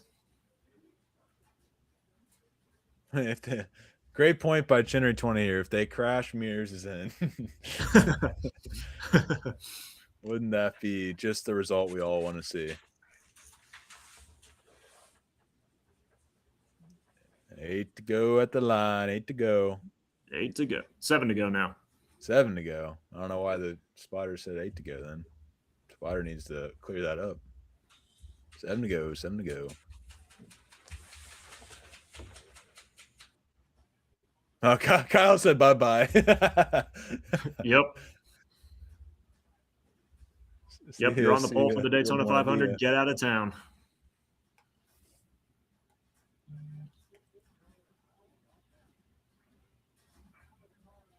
$36 is clear. Yeah. Got the 22, 12, and 36 all clear. They've cleared the 17, the Roush guys. Yep. They're going to have to figure something out here. 17 Keselowski. to the outside. Whoa, contact. Oh, you went below. You can't do that. You can't do that. Oh, here You comes went Austin below the Dillon. double yellow line there. I don't know. I'm pretty sure that was enough. Bull can confirm for me. I think the tires just have to go below. Yeah. But that was Keselowski rooting Smith out of the way. Yeah. For Because LaJoy. I was like, nah, this is LaJoy's spot. Yep. Now look that.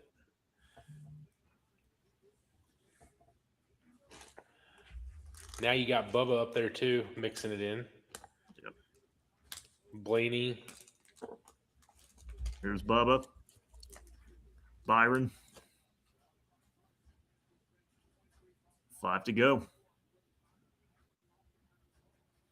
Smith's coming back now. Yep. Yep, back on the outside. And here comes Bubba for the lead over Logano. Yeah, Bubba. How do you feel about that, Chris? Oh. Whoa, whoa. Oh, around goes Bubba. They're wrecking. Looks like Byron, Busher. Is that Chandler Smith? It's Busher. That's Chandler Smith. Yep. Austin It Dillon. looks like that damage doesn't look terrible on the 36.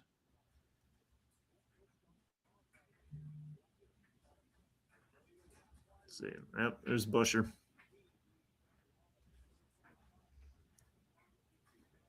Yeah, it doesn't look like a lot of damage on the 36.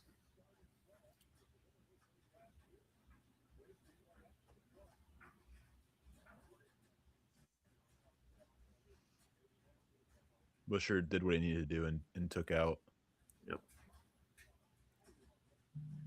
Yeah, splitter. It looks like it's broke on. Oh, 24 sideways. Yeah. Yep.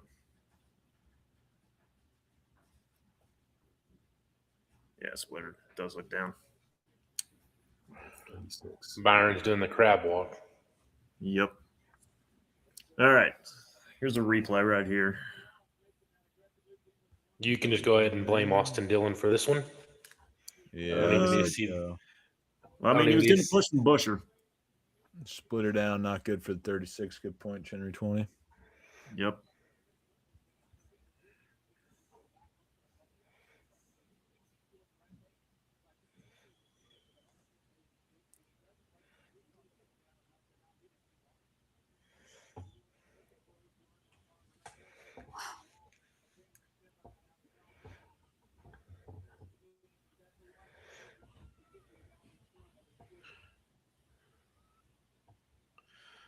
Yeah. Hmm. A lot of front end damage for the 36 there. Yeah. 23 about left the ground there for a bit. Could have been worse. I think he may be okay though. Yeah. It looks like honestly. he didn't. Yeah, he didn't hit anything. Put some new tires on it and send her back out there. Yep. Yep.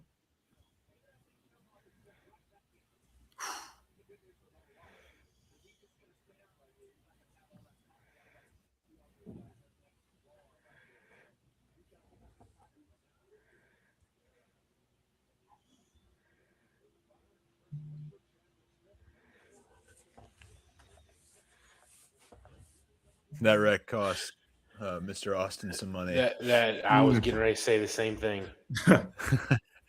Dang. He was up front for a bit. That definitely was not good for the DFS line.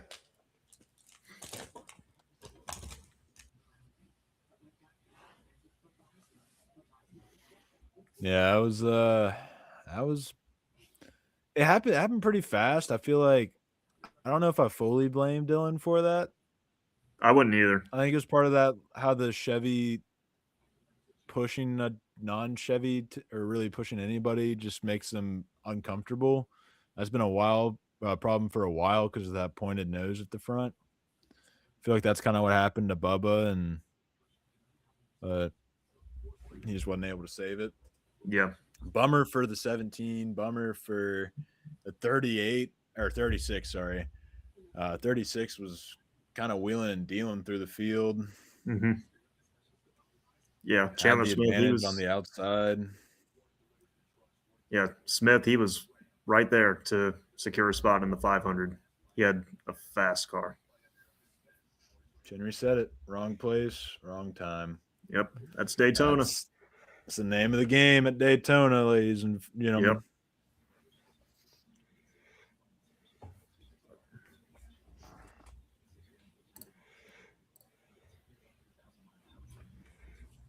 I like random, kind of mostly unrelated to NASCAR, but Rams. First of all, Ram has been sponsoring a lot of things this year. They got quite the tactic marketing wise, but the font on Ram is actually the same font that Northern Kentucky University uses. If you cared, I just happened to notice that because I had to use it on certain projects.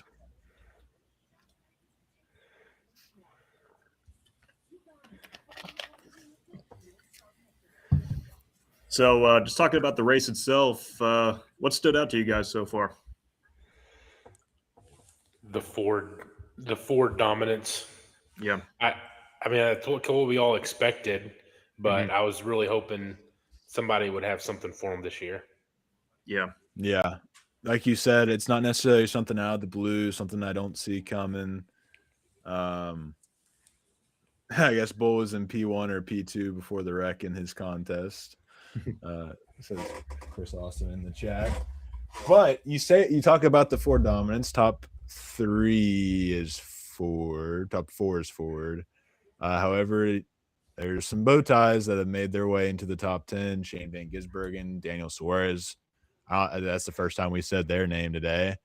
AJ Allmendinger, other than Bull, that's the first time I've said his name today. And then Bowman rounding out the top 10. Got to talk about Ross Chastain, my dark horse champion this year. And I shit on him, but Noah Gragson in 13th. Ryan Preece, we saw him get kicked out earlier. He's up to 12th now. So, and you could also argue maybe Brad retaliated a little bit for what the 36 had done to his teammate and team.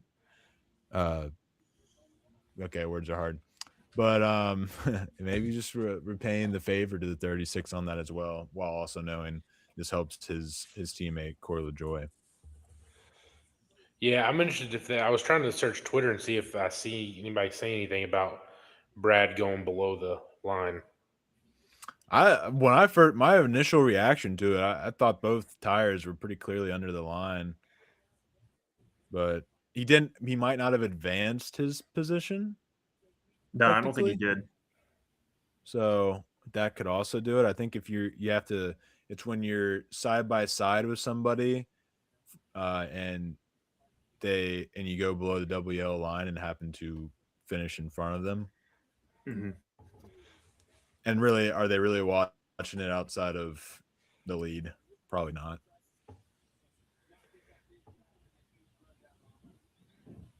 That 97 looks like it would be cooler in the daytime. For some reason, or maybe just I need to see it closer up. But Yeah, it looks like a neat scheme. I'll have to see it. I'll have to see it again.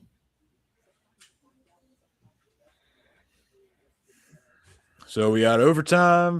It only took one race for us to get into the overtime box. Who would have thought that? Yep. Chandler Smith's back out there. Yep.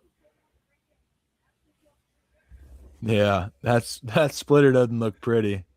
No, it does not.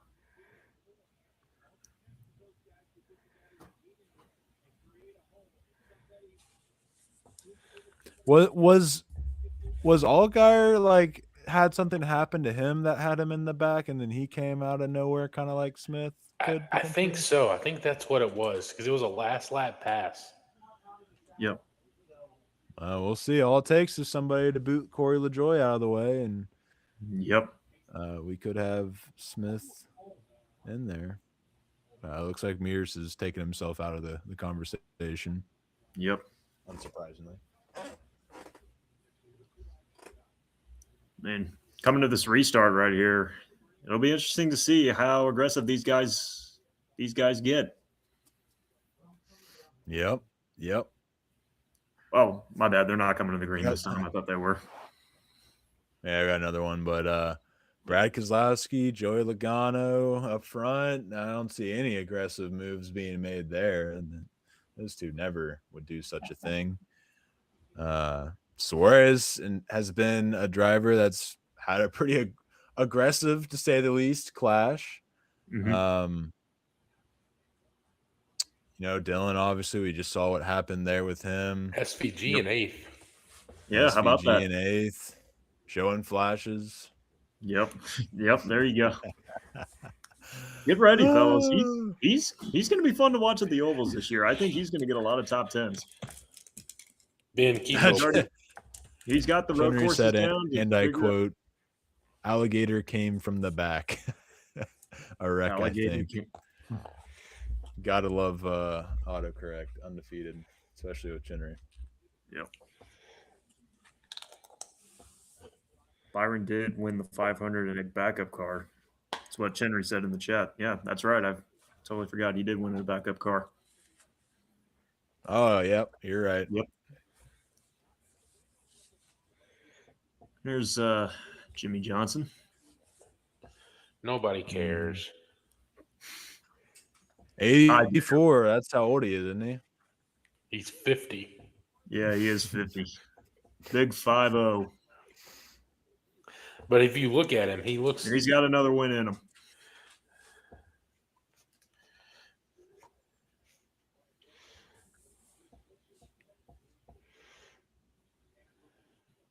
Here we go. I think we are green this time. Oh, Mears is still lights in it, are out Colton. on the pace car. Yep. Oh, he is Mears, still kicking. He's ahead of Smith. Uh-oh. Casey Mears. Jack Daniels performance. Here we go. All right. See what we got. Strapped in belts.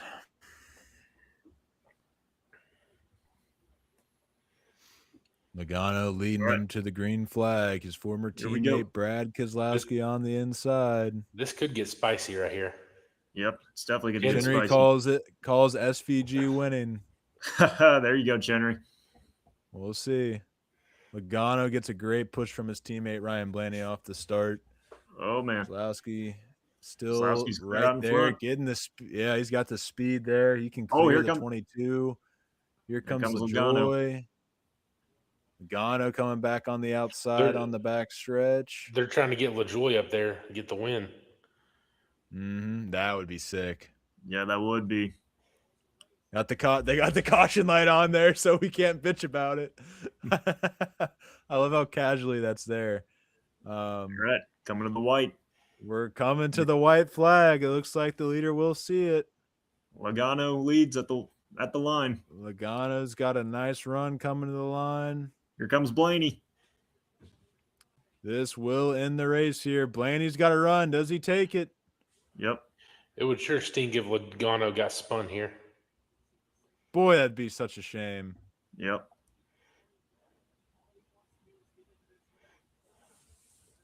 Whoa. Oh no! Oh my gosh! Are you kidding me? I haven't seen it yet. Oh, the round goes to 90. No. LaJoy is out. Oh no! 99 is out. He's not. Oh no way! Oh, and of course, who else but Joey Logano? Mears is going to advance instead of Smith. Mears is in the Daytona 500. Wow, over Corey LaJoy. Unbelievable, fellas. What a shame for Corey LaJoy. Dude. What a shame for the sport. Yeah. Chenry says he called it. I called that shit. Remember I said they both wreck? And no, Chenry did call it. I was repeating what Chenry said. Never mind. Yeah. Yep. Chenry called it. Shout out Chenry. Mm-hmm. Casey Mears, our good friend from the breakfast bar. SVG finishes 6th.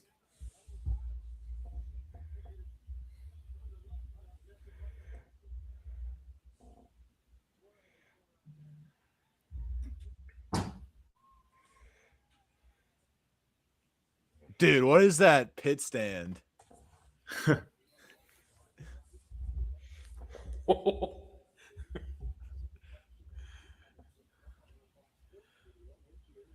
That looks like just a regular lift. That's what I was thinking. Come on, replay. I believe in you. I mean, I feel like it's pretty obvious that Mears got it.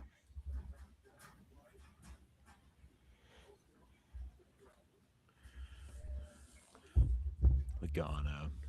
Man. Why couldn't it have been an RFK car? It had to be Joey God dang Mr. Clean looking ass Logano. The Chrome Dome shines again. Yep, the Chrome Dome. The Chrome Dome. All in all, that was a good race, though.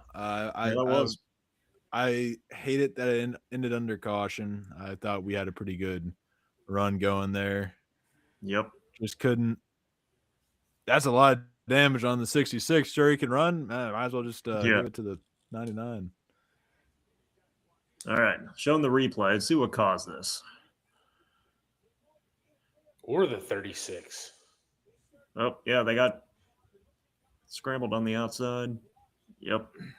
It's got all bunched up. All bunched up. 6 goes. He just lost it. Yeah. Must have had some sort of I know the 6 hit him and that just triggered him to go right. Look at that move by Mears though. Did you see that? Shot through the middle. He almost nailed LaJoy. If only.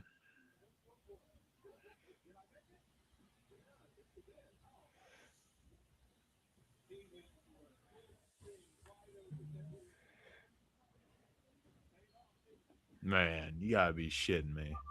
Yeah. Gotta be shitting me. Yeah. Man. This is the most screen time Casey Mears has gotten in 20 years. Yeah, exactly. Chenry, that has to be the guy we saw. Go ahead. I mean, overall, that was a race fan. I'm happy for Casey Mears. He's back. He's back in the Daytona 500. I'm not. Are you really, though? 500s. I mean, I'm happy for Mears, but I'm gutted for Corey LaJoie, for real. Out of all the open cars, I wanted to see what he can do in that 99 car on Sunday, but we'll just never know.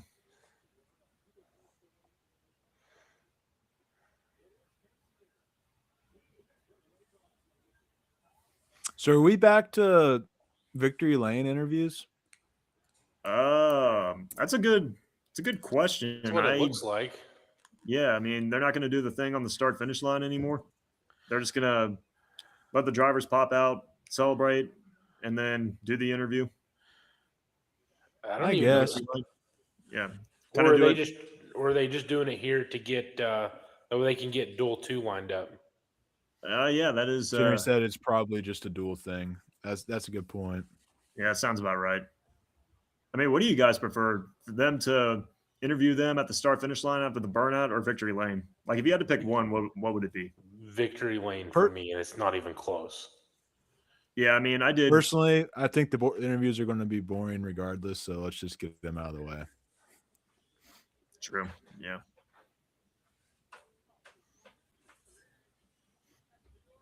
Four-time duel winner.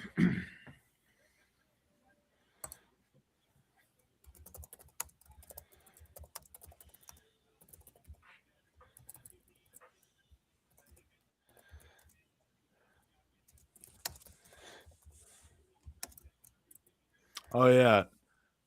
If you want to save some money on gas, you need to become a Shell Rewards member because you can get 22 cents off your gas on race day. That is correct. We are totally sponsored by Shell. Only.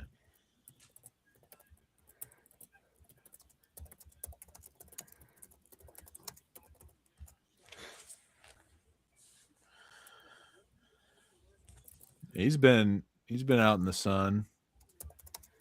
See the sunburn on Mr. Clean here. That's his name for me now. He's Mr. Clean. Mr. Clean.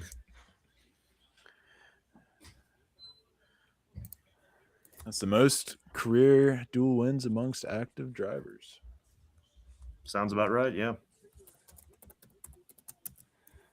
I really like the lower third graphics there. Yeah. Jenny says, I don't care if I save $1. I'm not signing up for a Joey reward program. Right on, Jenny. I'm going to sign up for the trip down. It won't be on our race day, though. I'll have to tell them it's a race day. It's my race day.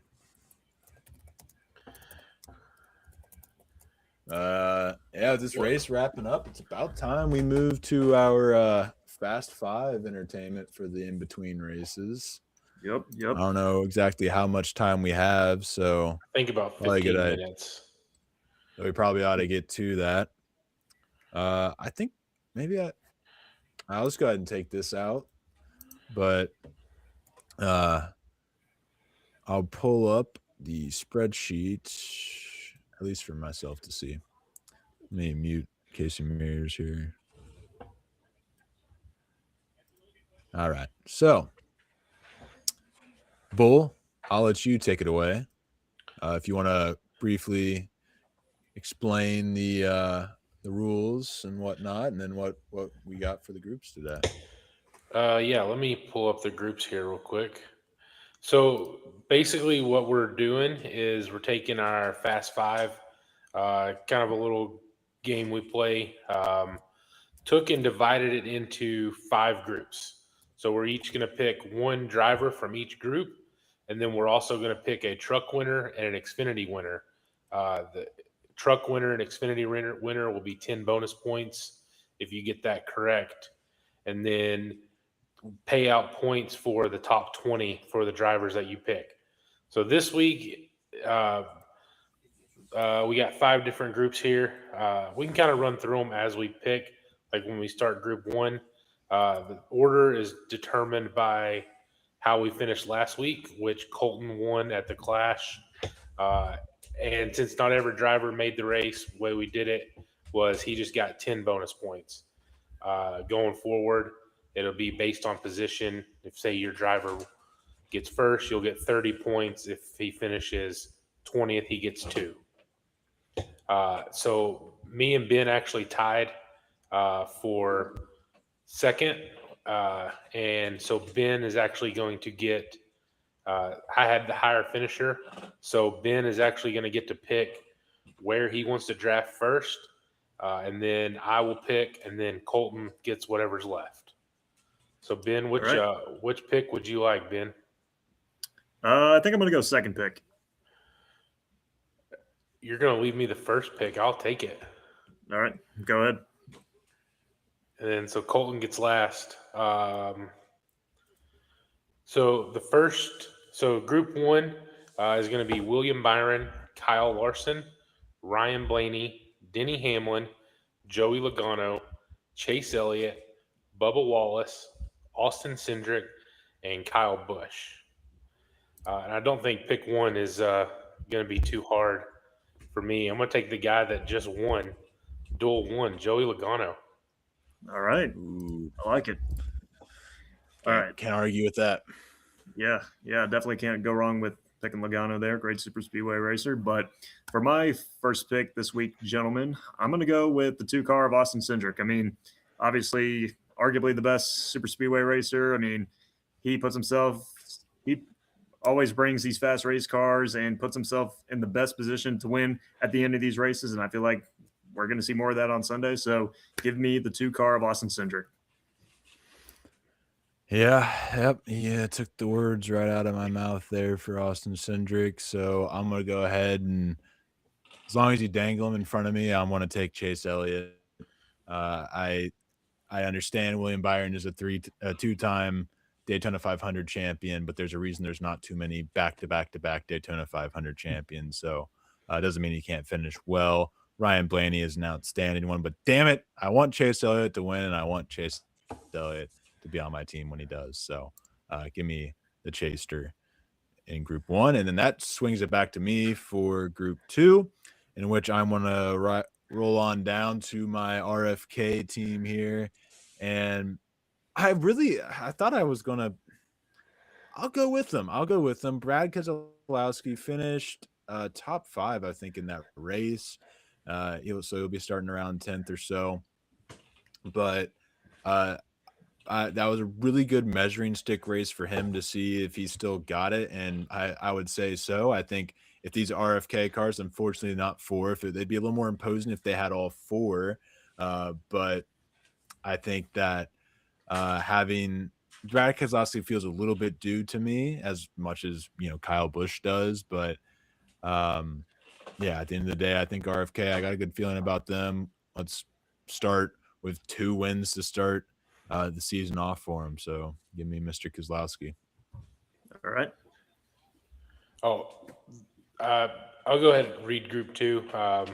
We got Brad K, Alex Bowman, Chris Buescher, Christopher Bell, Ross Chastain, Ryan Preece, Chase Briscoe, Carson Hocevar, and Tyler Reddick.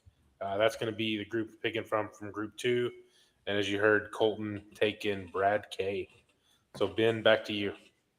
All right, so I think I am going to take, just looking at this group right here, I'm going to take the 60 car of Ryan Preece. I mean, obviously he's off to a really hot start in this 2026 season. I mean, obviously winning that race at the Clash at Bowman Gray, and even in Duel 1, we just saw he had a fast car, led a handful of laps. I think it was 35, but led the most laps out of anybody. And I definitely like the speed out of the 60 car so far, and the momentum that he's bringing to the track. So I'm gonna take the 60 of Ryan Preece. I think we're gonna see some speed from him on Sunday in the Great American Race. So give me Ryan Preece.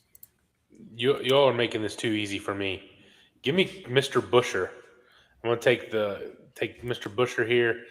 I think he's going to be in contention to win the race. If you look at driver average running position and finishing position of this group, he is number 1. in average running and finishing position. So give me Mr. Busher. Okay. And then, Yeah, that's a good steal. so that'll take us to Group 3, which Connor Zilich, Eric Jones, Ricky Stenhouse, Ty Gibbs, Josh Berry, Corey LaJoy, which didn't make it, Daniel Suarez, Michael McDowell, and Justin Allgaier. And this is the reason why I wanted to pick one. Give me Michael McDowell. That's good. That's good pull in Group 3. Yep. All right. My next pick in this group, and obviously a lot of talented drivers that I think can show up with a lot of speed on Sunday, I should say. But I think out of everybody on this list, I think I'm going to go with the 47 of Ricky Stenhouse Jr. I mean, obviously, when you go to a super speedway, you can never count out Ricky Stenhouse Jr. I mean, he's a great super speedway racer. He's a Daytona 500 champion. And he has a feel for these races. And I feel like we're going to see more of that in 2026. So would not be surprising to see Stenhouse up there to get his second Harley J. Earl trophy. So give me the driver of the 47. Great pick there. Took the words right out of my mouth with him. Kid Latin just dropped in the chat, said Joey Logano again, this stinks. Yeah. We all agree with you. We all have the same feelings. As for my pick, that's a really good question here. I was hoping Stenhouse would fall to me, but I don't blame him for not. I'll go ahead and rock with Daniel Suarez. New team, but he has a win at Atlanta Super Speedway race, as well as being one of the better Super Speedway drivers over the past couple of years. Seems to find his way up front. So maybe a gamble, sure, but I'll go ahead and rock with Suarez. All right. So that'll wrap up round 3, and we will go to round 4, kicking it off with Austin Dillon, AJ Allmendinger, John Hunter Nemechek, Todd Gilliland, Jimmy Johnson, SVG, Zane Smith, Cole Custer, and Noah Gragson. Well, I know who I'm not picking, and that would be Josh. You stop it. And you know the reason why is because he's bald. He's a fellow Mr. Clean. Isn't that right, Josh? That's exactly why. That's why we have recently rallied around Mr. Logano.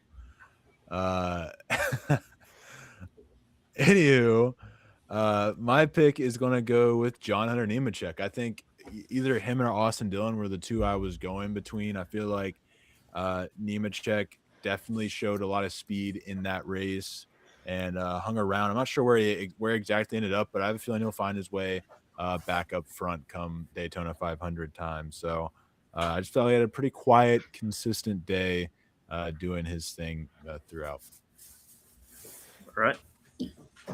So on this list right here, as much as I want to pick driver 84, I think I'm going to go different on this one. And I'm going to take the 41 of Cole Custer. I mean, obviously it wasn't, it was, obviously it was a rough year for Cole Custer last year with his first year at Haas Factory Team.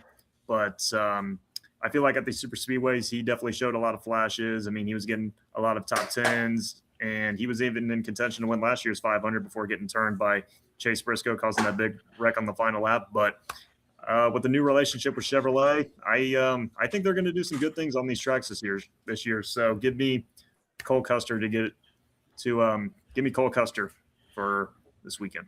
You know it's bad when I'm saying damn it because I didn't get to draft Cole Custer. Yeah, that's exactly what I was thinking. I really didn't think Big Boy was gonna thought he was gonna fall to me. That's funny. Josh is just continuing his beratement in the chat. Boo, I guess he's not the GOAT. Yes, he is. Jimmy Johnson. He is the GOAT. He is indeed the GOAT. An ode to I an want to earlier pick him because I don't want to jinx anything. But So that doesn't leave me very many pickings here. But I'm going to have to go with the 3 car of Austin Dillon. All right. Got a pretty decent average finish here. If he can just stay out of the wreck, I think he can find a way to get me a few points here. Okay. And now takes us where I'm going to have to tell you to buckle up. Oh yeah. Buckle up. We got round 5. Round 5. Started off with Chandler Smith, who's not going to be in the race, Corey Heim, Anthony Alfredo, Ty Dillon, Riley Herbst, BJ McLeod, Cody Ware, Casey Mears, and JJ Yaley, which we don't even know if a couple of these guys are even going to be in the race yet. So I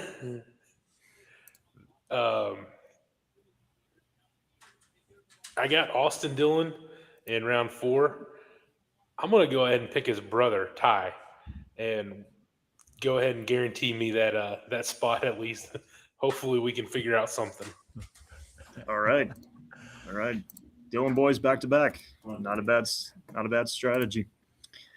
All right. So my fifth and final pick. I'm going to go with. You know what? Just give me Cody Ware. I mean, I think he's going to show up. I think there it is. I think he's going to show up on Sunday, and he's going to continue to show the speed on these super speedways. I mean, that's what he's known for at these particular tracks. I mean, we've seen him get top 10s and lead some laps here and there. I mean, he led 23 laps at Daytona in the summer race. So could he pull an upset out of his butt this Sunday? We'll see. So give me Cody Ware. Well, if you're picking him, we know he has the golden horseshoe that Jimmy Johnson bestowed upon you. He's going to show those flashes. I feel like this makes Colton's pick pretty easy. I expected him to be taken out like at 1, and I was like, no way Ben doesn't pick him. Yeah, I'll take the guy who had one of the fastest cars in qualifying. Give me Corey Heim. He kind of disappeared after the early portion of that dual race. Maybe he learned something from that he can use to get me a good finish in the Daytona 500. Absolutely, give me that 67 car. The experience was the only reason why I didn't take him there. That's fair. True. But when your other options are Casey Mears, JJ Yaley, which we don't even know if JJ Yaley is going to be there, Riley Herbst. Hey, Riley Herbst, this was his best finish of the season last year. Mm-hmm. A 14th. Yep, that's right. I remember last year's 500. He was up there to contend to get a top 5, and then before getting taken out, coming to the white flag. So, I wouldn't sleep on Riley Herbst. Hey, in our league, 14th gives you points. It sure does. That's a great point. I'll have to pick Herbst then from week to week to get that 14th place. That's where he consistently finishes, right? All right. So recap what we've got here. I've got Joey Logano, Chris Buescher, Michael McDowell, Austin Dillon, and Ty Dillon. Ben's got Austin Cindric, Ryan Preece, Ricky Stenhouse, Cole Custer, and Cody Ware. Colton's got Elliott, Brad Keselowski, Suarez, John Hunter Nemechek, and Corey Heim. So that'll take us to our winner picks, where we're going to pick a Xfinity winner and a truck winner. And that will be our Fast Five for the week. And as I mentioned earlier, the winner picks it's a bonus. If we get it right, we get 10 points. If you get it wrong, you just don't get the bonus. So Colton, since it would be your turn for the wraparound, if you want to start for the Xfinity winner. If you notice, my demeanor has changed. It is because of the comment on the screen. I'm top Toyota bet coming. I was feeling really great about that Heim pick until I found out Josh is betting on him. So, and then nobody got Preece, but Ben's got Preece. Yeah, I got Preece. Yeah. Well, Ben, you have some bad omen on Mr. Preece as well. But yeah, I was surprised we didn't get a text from you, Josh, on the Preece finally getting a win in the Flash. That is your original Man Crush Monday before Chase Briscoe. So anyways, to circle back to this Xfinity list, I want to double check because I will be honest, I have not looked at the starting lineup for that quite yet. So I just want to double check, see if there's anybody of interest in that starting lineup, and then I will give you my final answer here. This is outstanding journalism here. Okay. What's even more outstanding is how terrible the NASCAR list is. So let me see if I can look up the NASCAR X O'Reilly Auto Parts Series entry list. And I apologize for this awkwardness. So at Sheldon Creed, Garrett Smithley, Carson Guapo, Jesse Love, Justin Allgaier, Sammy Smith, Corey Day, William Sawalich, Gio Ruggerio's running on some, huh? Brandon Jones. Oh, I'll just go with the easy one here. I don't know why I forgot this guy existed. Sorry to completely waste your all's time. Austin Hill is my pick. God, I really haven't been paying attention to O'Reilly series. Yeah. I mean, there's a 50-50 chance I get that one, so give me Austin Hill. Yeah. I mean, Colton, you took the words right out of my mouth. I mean, I was debating between Austin Hill and Jesse Love. I feel like this is going to be RCR for the win on Saturday at Daytona, but I'm with you. I think I'm gonna go with Austin Hill. I feel like that 21 car and Hill, he's gonna do what he's been doing at the super speedways. I mean, showing up with that speed, being out front, leading these laps, winning the stages, and at the end taking the checkered flag. So give me Austin Hill to get his fourth win at Daytona, I believe. So I got driver 21 for Saturday. So you remember the other day, Colton, when I asked if we wanted to have all different drivers or if we all could pick the same? Well, that was because I figured Austin Hill was getting ready to be the popular driver. So that's why I'm going to go out on a limb and take Jesse Love, his teammate. Okay, back to back. Right. Just to get a little different. Going with the champ. I like it. Opening races and the champ. Yeah, can't argue against that. And that brings us to the truck series. So I'll let Bull, if you want to keep the snake theme going here. Yeah, that's fine. So if you've watched, you know that I'm very high on Colleague and Ram, and I think they're here to prove something. So I actually think Colleague's going to get the win. All right. Give me a guy that's former Cup Series driver. Yep. Obvious. Wonder who this could be. Huh. Justin Haley. Is it Tony Stewart? Oh, no. Oh, damn. Oh, man. I wanted to pick Smoke so bad. I want to so bad, but he has not been in a truck in so long. That is true. Oh, man. I hate to be or Ben, you're next. You're next, my bad. Oh, you're all good. I mean, obviously, this is kind of tough because there's obviously a lot of talented drivers that could get it done. I mean, Ricky Stenhouse Jr. I mean, he's a great super speedway racer. We all know that, but he's making his truck debut. That's what makes it tough at Daytona. So, I know I'm taking a while with my pick. I apologize. It's okay. You won't take longer than I did to figure out Austin Hill is in the O'Reilly series. Yeah. Oh man, this is tough. I think I am gonna go with the. I would pick LaJoy, but I don't know. All right. While you're looking, Ben, this truck field is absolutely stacked for tomorrow. I know. Like this is what's hard about it. Yeah. This is what's so hard about it. I mean, Clay Greenfield, Justin S. Carroll, John Hunter Clay Greenfield is a legend of this channel. If you go back, he is an absolute legend of this channel. Chenry's probably the only one that gets that. Now that I'm thinking about it, I think I'm going to go with the 91 of Christian Neckes. I mean, Meganist returned to the Truck Series. I mean, last time when he was in the Truck Series, last time when he was in the Truck Series, it was in 2024, and he was one of the most consistent drivers. I mean, when he wasn't winning, it was either a second or a third. So I feel like now that he's back with his old race team, I feel like he's going to pick up where he left off in 2024, and he's going to bring that same exact speed this season. So I think this is going to be the start of something special for Christian Eckes. So I think he's going to get the win at Daytona. So give me the 91. Chenry knows. Clay's the GOAT. Clay's the GOAT. I found out that in the making of this, while I was looking at it, that Brian Duzat is 66 years old. Good Lord. I only like vaguely remember him because he was a driver in the Truck Series in like one of the NASCAR Heat games. But getting back to all seriousness, there's two drivers.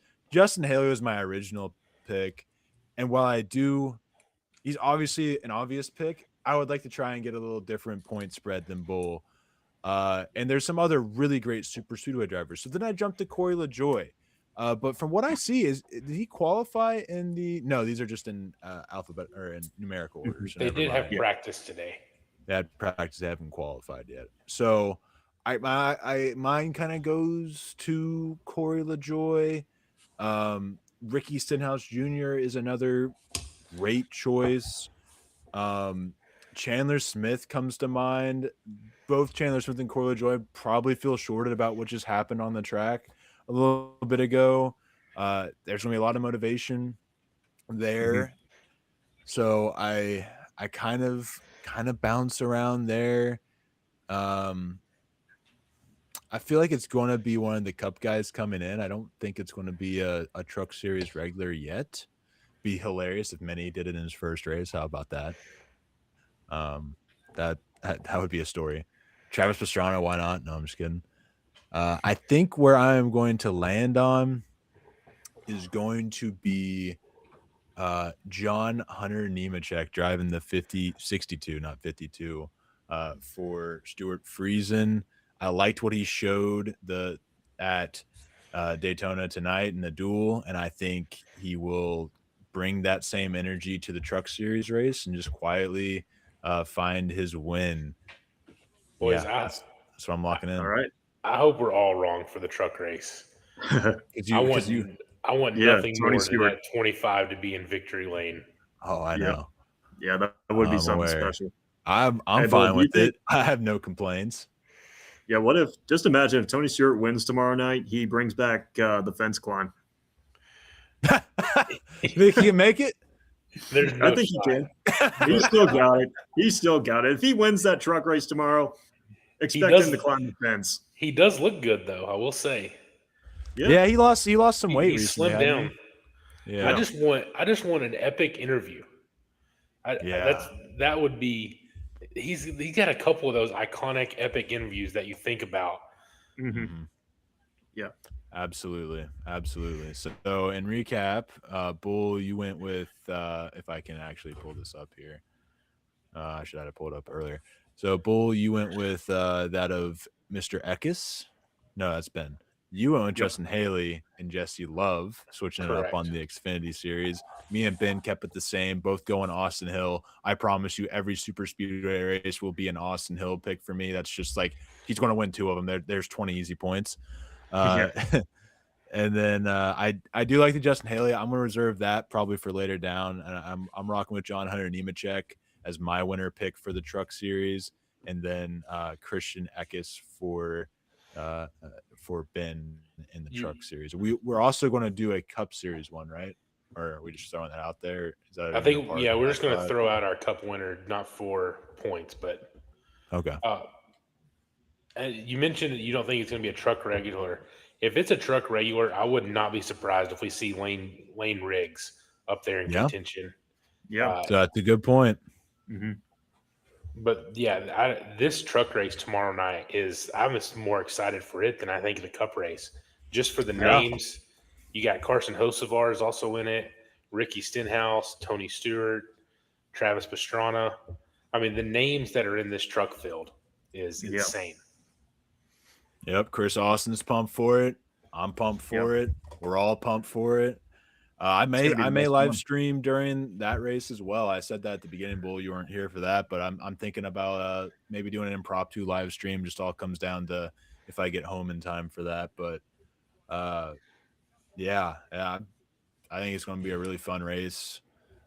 This is the most anticipation I've had for a truck race in a while, and in reality, it may not turn into a great race until stage 3, but just seeing Smoke back on the field. Great point by Josh. Smoke and Jimmy both win. This Oh, podcast can is you going to imagine? be quite a podcast to watch on Sunday. Yep. We'll be, live again on Sunday after the Daytona 500. So I'd probably have to go see a doctor if it lasts more than 24 hours.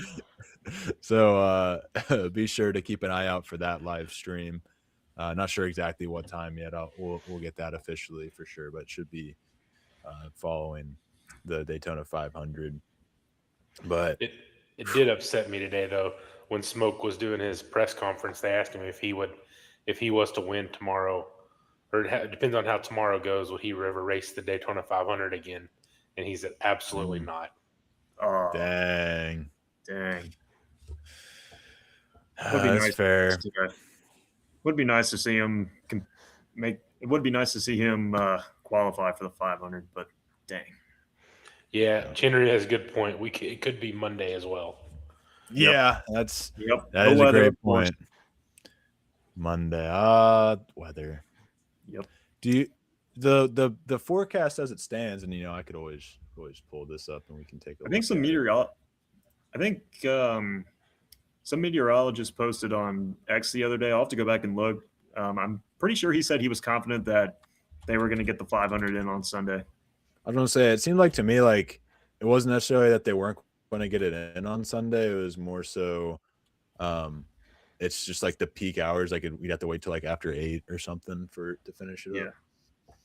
And as Henry says, as we've all learned, Daytona you cannot predict. We'll have to text Garrett for because he's down in Florida, I think about an hour and a half away from Daytona. I'll have to tell him, all right, what's the weather looking like?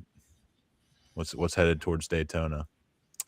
Which honestly, again, as much as it sucks that the momentum is killed in the afternoon, I love Daytona under the lights, so I can't act like I would complain too much about it. Yep. All right, as I'm seeing right now, cars are rolling off pit road. We're about to pit road. Okay. Yep, we are ready to. Slight chance of showers between 1 and 3, partly sun. Oh, that's today. I don't want today or tonight. I want Sunday night.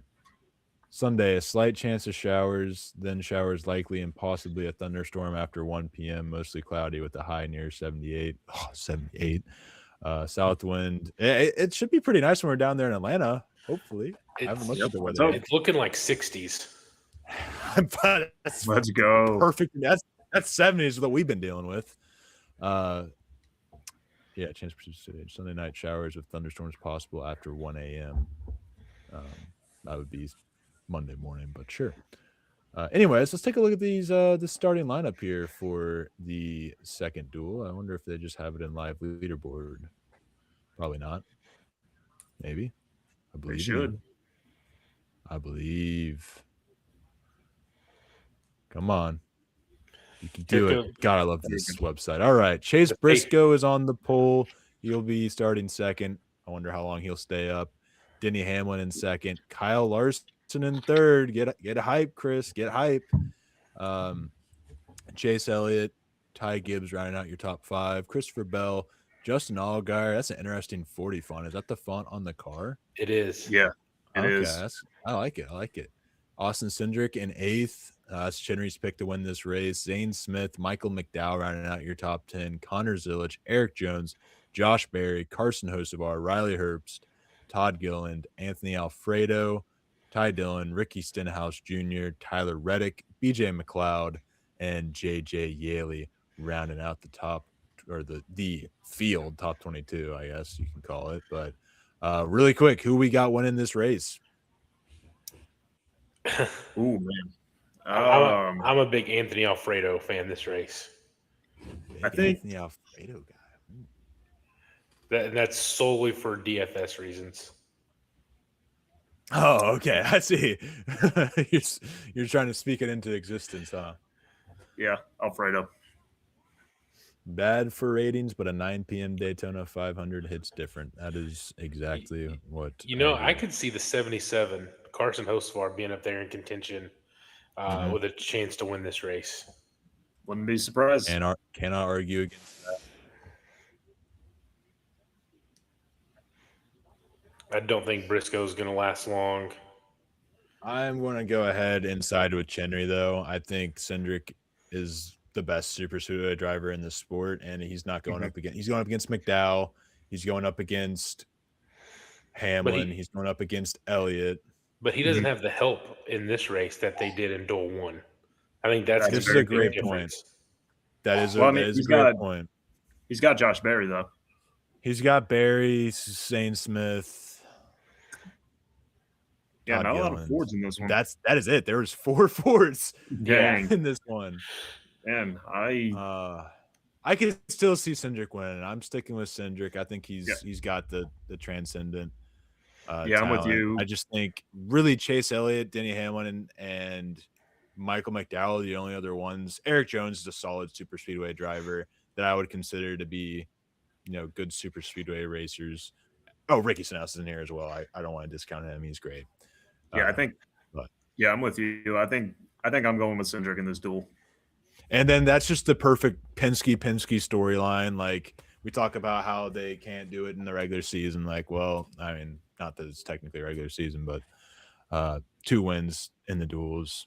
I feel like stuff like that always happens. So get the deuce and the double deuce. Kid Latin has RFK for the win on Sunday. I like that take. I'm rooting for that take. Yep. We're all on board with that one. And then Chase Briscoe or Chase Elliott for this one. I'm hoping you're right. Let's go, Chase. I got to go get my Chase hat. I will say I want to go get a water at the first commercial break. I was going to do it in between, and then cars started rolling sooner than I thought. If I can get all my Bubba stuff here in time, we're going to be all in red next Sunday.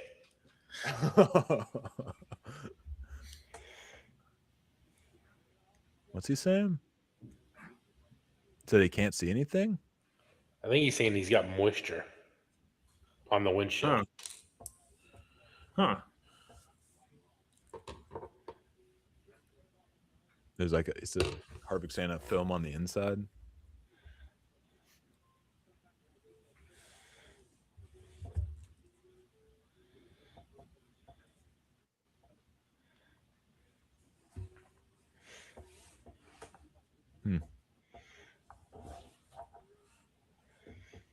Yeah, Jenny said, y'all remember we got to be up early Sunday. Yeah. Yep. Yeah. All right. That's not going to make me drink any less on Saturday, Chenry. I hate to tell you. That will not change. I did not take a beer out of my hand. There's too much good college basketball, and we'll have too much games to play. Nope. I still need to get Uno, though. I need to go buy Uno from the store next time I'm around. I think I've got Uno here I can bring. Bring it, please. Will not complain. I used to have a NFL themed Uno, and apparently I lost it at our last trip. So I've got like 3 or 4 different variations. Ooh, I see the 40 font now. It looks I love good. that. I love that. I really like that. It's hard. Why does that have to be only 1 race a year? Why can't it be more? Chenry. Friday we leave. Purdue does play Friday, so me and Chenry will be seated that night. All right, Here green flag is in the air. Chase Briscoe leads him down. That green flag. Chase on the outside. I didn't even make that connection until now.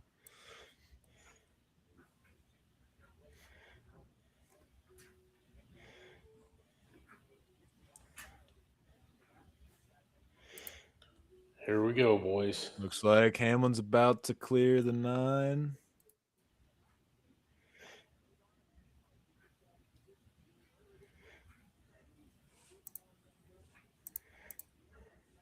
Or all the Gibbs cars are in this race. Yep, they are. All the RFK cars in one race, and all the all the Gibbs cars in another race. How does that work?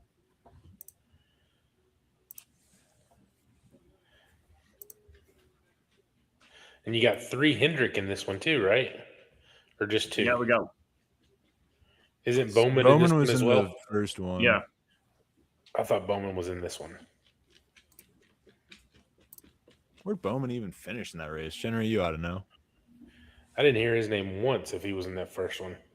He started up front, but he didn't do shit really. Allgaier's just letting off.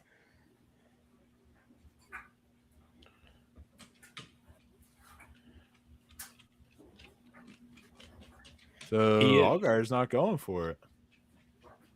Yeah, he is. Car? Probably not. He is in the race already, so. Yeah. So currently the leader.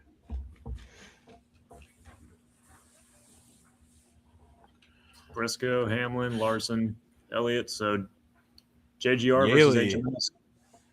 JJ Yaley is currently the one in the spot fighting with Anthony Alfredo. All right. You know, JJ Yaley's missed the last. He's 0 for 5 in the dual races to make the Daytona 500. Was that who? I bet that's who fought with Allgaier last year. Sounds about right. Yeah. I think that's who was going to get it because Allgaier wrecked, but then Allgaier got it back. Yeah.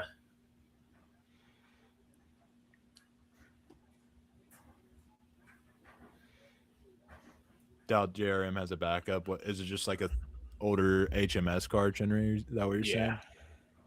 Checks out. It's a junior motorsports car prepared by Hendrick. Mm-hmm. Gotcha.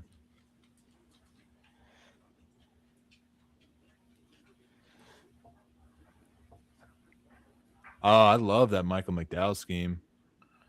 I just caught that in my Screaming eagle on the front. Yeah, that is a cool paint scheme. He's got the like Carson Hocevar jumpsuit on too. Yeah, I did see that. Look at BJ. BJ up there. This the unsponsored, just doing it for the love of the game. I didn't realize he was. I think the leaderboard's backed up. There we go. Yeah. Also, this leaderboard isn't. Oh no, it's updated. They just don't have the.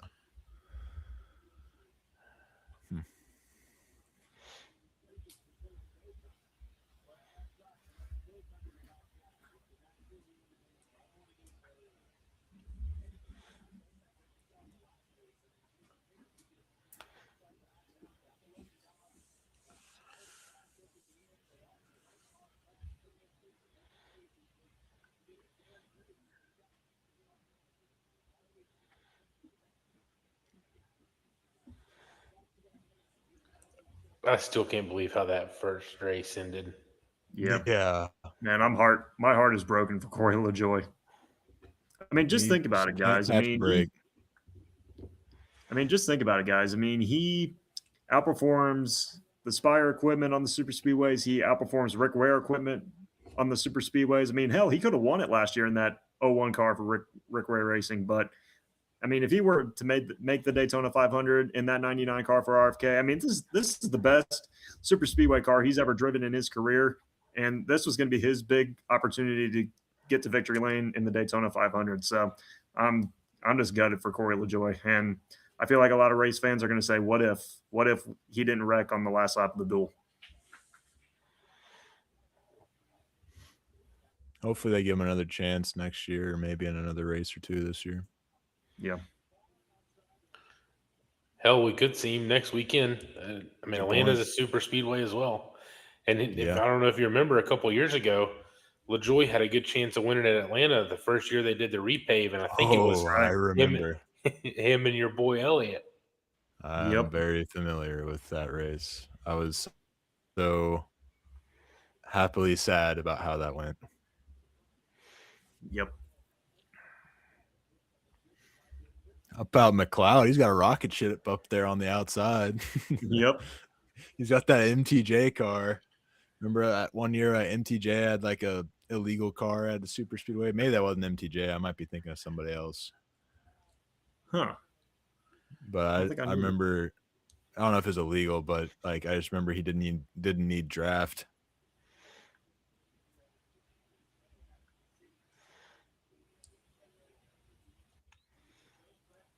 I mean, BJ's definitely happy with his situation, selling his charter for $40 million. That's Jeez. insane. Still gets to compete too. Yeah, he just does certain races. Right. He Imagine if you won a race in just a non-sponsored car. they Yeah, exactly. they asked him about selling his charter for 40 million and if he was keeping up with the lawsuit. He said, "Yeah." He said, "I'm happy with my decision." He said, "But I did text NASCAR and ask them if I can still run as an open every now and then." Who ended up getting his charter? I forget. I honestly do not remember who bought that one because there was a couple that moved around. Yeah. All right, commercial break coming up. I'll let you guys entertain the chat. I want to go grab a water really quick. All right. I'll be back. Hopefully we get something like we did in the first duel here. Yeah. Yeah, I think pretty much everybody at the beginning, they're just gonna ride it out, and then as we get later, they're gonna be more and more aggressive, more and more aggressive. I do agree with that. Yeah. Oh man.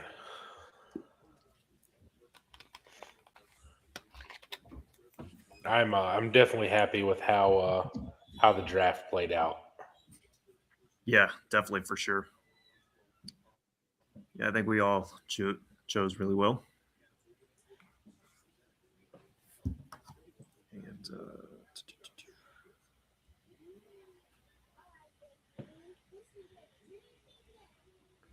so, Bull, now that I'm thinking about it, now that we're in a commercial break, is there any top NASCAR prospects that you got your eye on in this 2026 season? I'm depends on how you want to classify it. So obviously, I think Justin Haley is going to be a good one to watch. Minnie Tyrell, he's going to be another good one. He is really good on those short tracks. Kind of reminds me of like a younger, not as experienced Josh Berry. Okay. I think he'll be a good one to watch. Geo is going to be another one. I'm more into the truck series lately. Uh, Mhm. I think that's the truck series and the Cup series is what's kind of got my attention lately. Yeah. And I think the truck series the last year the truck series was probably the best it had been in a while. All right, did I And miss anything? I think this year is going to be another good year like last year. Yeah, for sure. Yeah, Colton, Bull and I were just talking about some top NASCAR prospects that we're excited to see as we head into the 2026 season. Is there anybody that's on your mind that you're looking forward to seeing? It could be Yeah, more than one driver. I saw your list on Twitter you dropped the other day.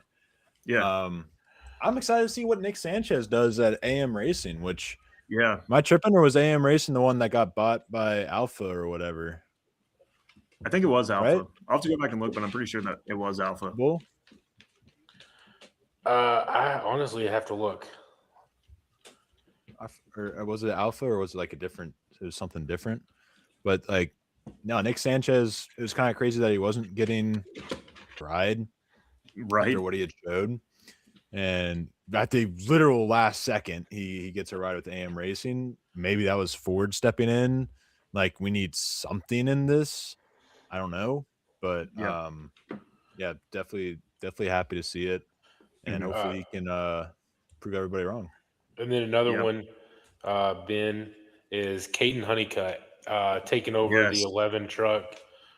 Well, it's going to be the 52, but that team for Corey Heim, or I'm sorry, not Caden Honeycutt. Honeycutt is one that I want to watch. But Brent Cruz is another good one. Oh, And yeah. then the O'Reilly, there's a few. I'm really interested to see how Taylor Gray does in that 54. Uh, Nick Sanchez, as you mentioned. There's William Sawalich. I know Colton likes to clown me on that one. The sandwich. I don't clown you anymore. I just like calling him Sandwich. But he had such a great, strong end of the year. I'll be interested to see if he can bring that momentum and this season as he did ending last season. Yep. Yeah, absolutely, for sure. I mean, for myself, there's a handful of guys. I mean, obviously, I dropped my power rankings on Twitter the other day, but I'm definitely excited to see what Corey Heim can do in the 67 car. I mean, he impressed last year. I mean, hell, he's even impressed. He's even impressed early this week. I mean, he's showing up with great speed. Not only did he qualify for the Daytona 500, but he showed great top five speed. He was eighth in practice, so he's gonna be fun to watch this year in the 67. I mean, a couple guys that catch my eye. Bull, like you mentioned, Brent Cruz. I mean, obviously he's gonna miss the first four races of the season because he's not 18 yet. But just looking at this guy's background, I mean, he was fun to watch in ARCA last year. I mean, last year's ARCA season, it was basically him and Butterbean Queen battling it out. But I think we're going to see a lot of great things out of Brett Cruz in the 19 car this year. And I said it on one of our shows, our O'Reilly preview, I should say, that he was going to have the most wins out of all JGR drivers, and I'm going to stick to it. So I'm definitely going to keep my eye on Brent Cruz because he's definitely a fun racer to watch. And I mean, obviously, Caden Honeycutt taking over for Corey Heim. We'll see how he'll do in that truck. I feel like he's going to be competitive. But yeah, I mean, overall though, just a lot of fun guys to watch this year, and it's definitely going to be fun to watch for sure. Yeah, I'm really excited. Like I was mentioning, I really like the Truck Series. I love the Truck Series racing, the aggressive that they get, trying to earn that spot. I think the Truck Series is actually better than the Xfinity Series. Which Interesting. is the first time you can say that for a while. I don't know if I fully agree. No, I probably do because you got Justin Haley. That alone really kind of builds up your talent pool. And then go ahead. Hocevar is also going to race 13 Truck Series races this year as well. Chastain's doing 8, right? Chastain's doing a bunch. And then I'll be interested to see who they put in that 25 truck at Colleague. I mean, starting off with Smoke is a great start, but who else are you going to be able to get in what they're calling the All-Star truck? Good point. Yeah. I mean, Smoke's a great way to start it off for sure. Yeah. Let's see. Who are some other prospects? One came to mind for me. What was his name? I mean, if you haven't already said it, Minnie Tyrell. I mean, I'm pretty well. No, I did not see him. I hope to follow that was the first one. Truck Series pretty heavily to see how he prefer. How is that the first one you said? Yeah. I mean, like it just is such a really compelling story. Was not be in a Truck Series car, if not for Truck Series car. All right, buddy. In a truck, it's past my bedtime, 9 o'clock. It's not really past my bedtime. It's way past mine. Well, Mr. Tyrell, coming from a strong, is he dirt or short, just like cars tour? He's a short track. So I was telling Ben, he kind of reminds me of a younger, less experienced Josh Berry. Really? Okay. And then I know I'll keep mentioning Colleague drivers, but Butterbean Queen. Looking to see how he is a little older than the rest of the guys we've been mentioning, but he's getting his start this year in the Truck Series. Yeah. I mean, the thing with Butterbean Queen, I mean, obviously coming up, he was a great short track racer. I mean, he's 2024 Car Tours champion, and always fun to watch on the short tracks. But not only did he perform well at the short tracks, but I was really impressed with what he did with Pinnacle Racing Group. I mean, obviously he won He won the ARCA championship, but he developed really well at the bigger tracks. I mean, for example, Daytona, Kansas, Dover, Iowa, a couple other tracks. He really developed at those bigger tracks and even Michigan as well. So yeah, he's definitely going to be fun to watch for sure. And I feel like he's gonna be contending for a lot of wins at the short tracks. I mean, Martinsville, Bristol, Richmond, you name it. I know it's ARCA, but we didn't even mention it. But Butterbean won, I think, all the ARCA super speedway races last year. I know it's a step up in competition. Yeah, and but we didn't even mention. That's another name to watch out for. Mm-hmm. It's a great point. Anyways, just in the event that you're curious about what's going on in the track, if you're not watching at home, Chris Briscoe is leading a snooze fest right now. It is side by side, but it's just kind of been, the outside gets a run and makes some ground, and then the inside makes that ground back. So kind of just waiting it out until, I spoke too soon. Ty Dillon and Ricky Stenhouse. Who else? On the outside. Dylan, he's going for second. Run. He is making a run for second right now on the outside of Chase Elliott. Oh, man, I thought he was going to clear him. Heaven forbid what 19 run. wants to pit. Yeah. I know. What an insane. Did they two-car tandem that? They did. But the whole field's kind of spread out. I was going to say they had to. Yeah. Looks like they're saving fuel. Yeah.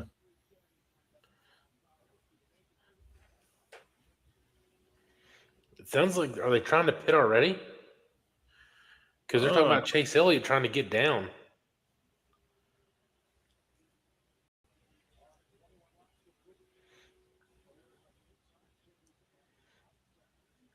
I'm surprised Larson doesn't try to get up there with Elliott. Yeah. Agreed. What I'm saying. That's what I'm thinking. All right, earlier. It was like 30 to go when they tried to pit in the first one? I think it was 20. Yeah, they're on lap 21 right now. Yeah, because it was about lap 20 when the caution came out, and Chevy hadn't pit yet.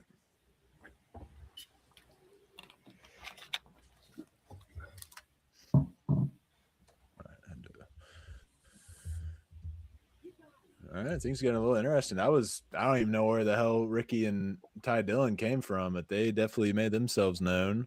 Ben, what were you the one that got Ricky? So you're feeling pretty good about that pick. Oh yeah. Yeah, I'm definitely feeling good about that one. And I got Ty Dillon leading the pack there.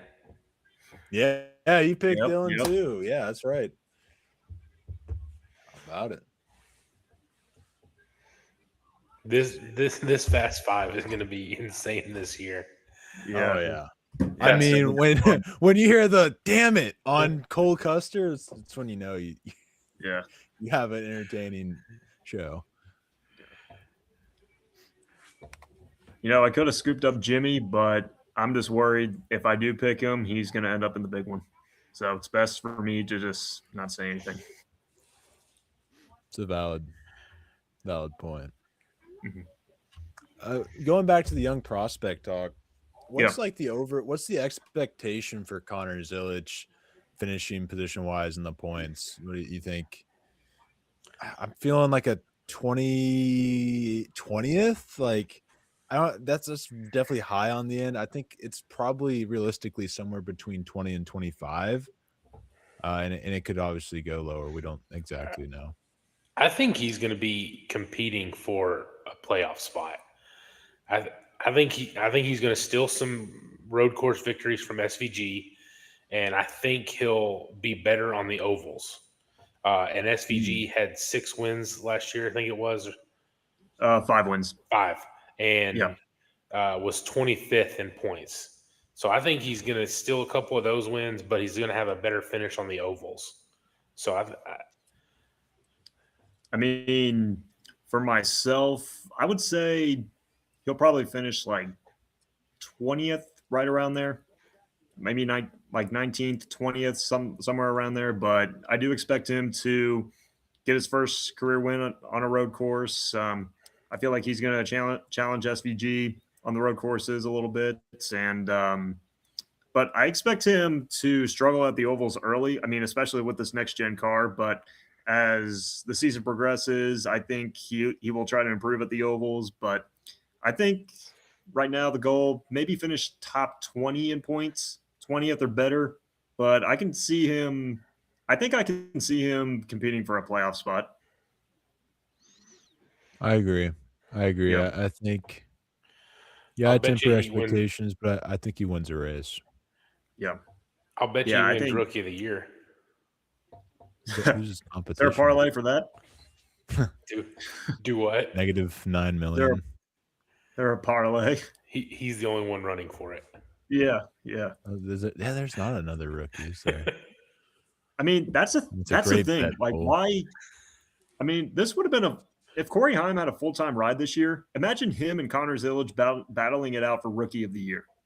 That would be a Good fun. Lord, that would be a fun cinema. parlay to place. But of course, Ty Gibbs, he just likes to ruin everything. It's Arca, dude. Get over it. Time to move on. You're in Cup. So Grown-ass man. But instead, we have Riley Herbst in the 35 instead of Zillage. Or I'm sorry, instead of Heim.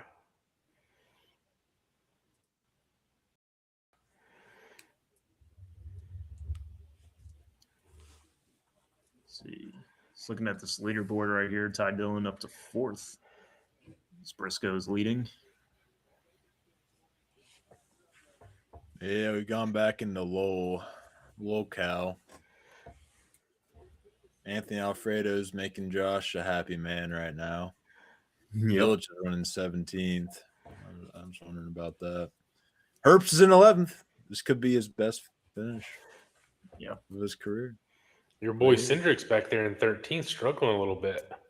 Yeah, I mean, like we talked about, he doesn't have that help.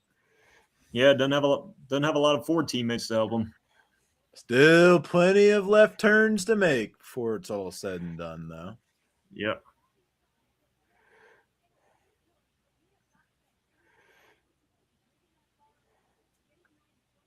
Oh, Chevy does have a new body, don't they?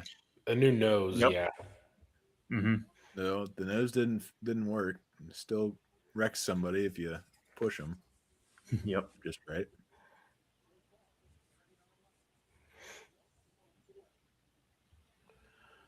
See, BJ McLeod is in 20th. Yep. Pasta's in the transfer spot now. Mm-hmm. Yep. Everyone's running like 175 right now, 176. We are just 50% throttling at this point.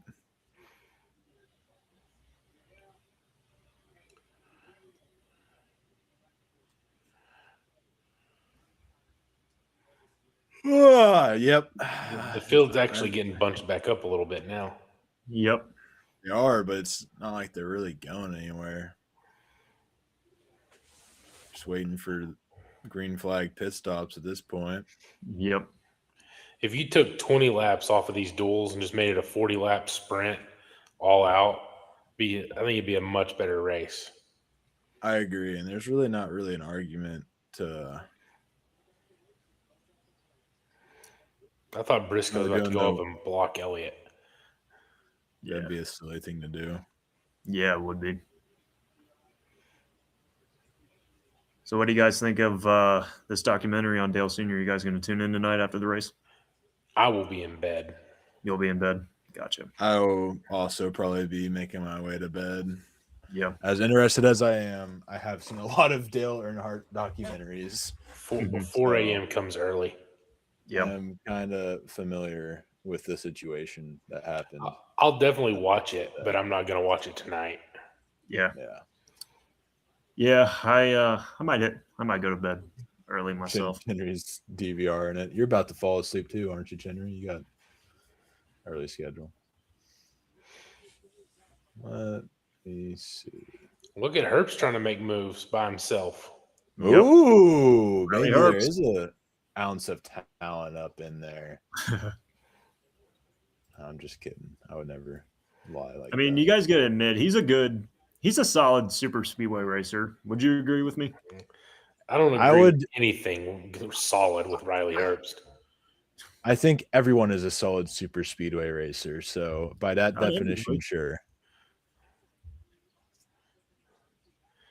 I mean, obviously he had a rough rookie season. I mean, arguably the worst rookie season. But Rough is kind. but he does show up every once in a while at the super speedways. Is Riley Herbst going to be your next? He's showing flashes. Yeah. We'll see. We'll see about that. He'll have to show me a thing or two. We finally made it to 3 wide. As Must be we about make it to commercial 3 break wide, time. we go to commercial. Yep. That's what we do. Oh, we got a lead change. Ty Dillon. That's my boy. Yep. Mm-hmm. Dylan the lead. Generally been up since 4 a.m. Right there with you, Chinry. Yeah. Glad you have joined the stream with us, so that Bull doesn't have to be the only 4 a.m. person here.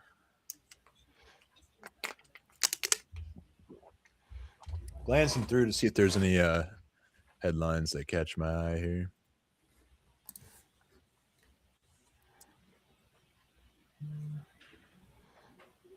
Oh, Hocefar's doing an O'Reilly race too for Youngs. Yeah, I think he's the only one. Yeah, he's the only one doing all 3 this weekend. Triple duty, huh? Yep. Triple Maybe duty. I should have predicted the sweep.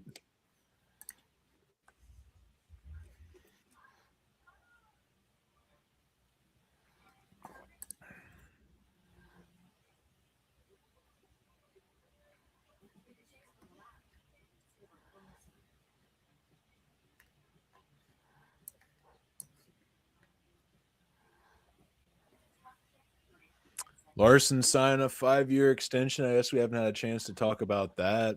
Bull, what are your thoughts? I mean, I think we kind of all expected that. I think Rick Hendrick said that he wanted to go ahead and get that done because he didn't want to be racing against him. I mean, I think everybody kind of expects him to stay in that 5 car. I am surprised they got it done this early, though. Was Larson in a contract year? Or did he have another he year? was. Okay. There's a lot of drivers. I think it's the end of this year or the end of next year. There is a lot of drivers that's in contract years. I believe it's this year. I can probably. I think it is this year. Yeah, Bush and Reddick and Cindric. Those are 3 I can think of. Is there any? Larson was also Bowman. Yeah. And there's a lot of big drivers too. Chastain. Yep. Austin Cindric, I think you said him. Yep. Do you think Noah Gragson? Do you think Cindric will get to stay? Yeah, since his dad's back at the company. I was gonna say, yeah, his dad is now working with Scott McLaughlin over on the IndyCar side. Mm-hmm. Yep. But back to Larson real quick. I mean, obviously, I'm not surprised. I mean, I knew eventually Team Hendrick, they were going to get together and they were going to give Larson that contract. I mean, hell, he's coming off a championship, and he's gonna continue to win races and more championships in the future. And there's no way Rick Hendrick's going to let that guy go. So, yeah, not surprising. Yeah, I'd say Larson's got that for as long as he wants it. Yeah, for sure. Which I didn't know if it would be 5 years, to be honest. I always feel like Larson's going to be wanting to pull that Carl Edwards retirement and just go into dirt racing. I do agree with you on that. I am surprised 5 years. I mean, at the end of the day, I guess he could always retire early. True. Okay. Don't rule out JJ. Shown flashes at the super speedways. Okay. In 2006. Okay.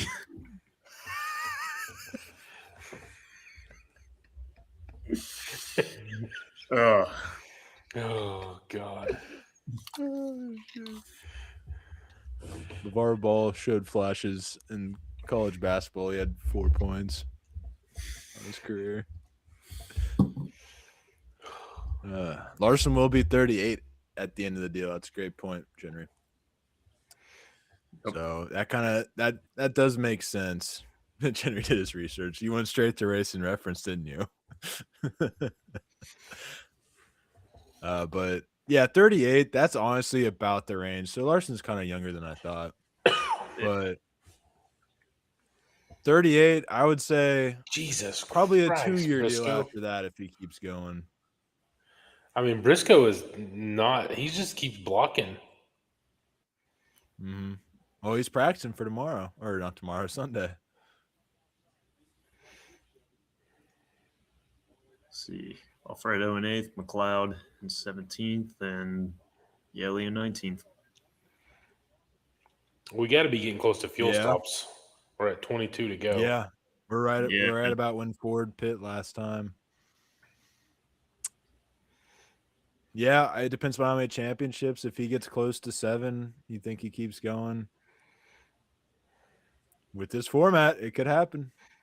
Yeah, we've seen it. God, please don't happen. Don't let it happen. I don't mind if he gets a couple and surpasses Joey Logano, but like, Yeah, I need just Chase to win nobody- something, please. Yeah, just don't pass Jimmy or Dale or Petty. Ty Dillon back to the lead. Yep, side by side with I Briscoe. heard Josh from a mile from during that pause, from miles away. Dale, you mean Dale?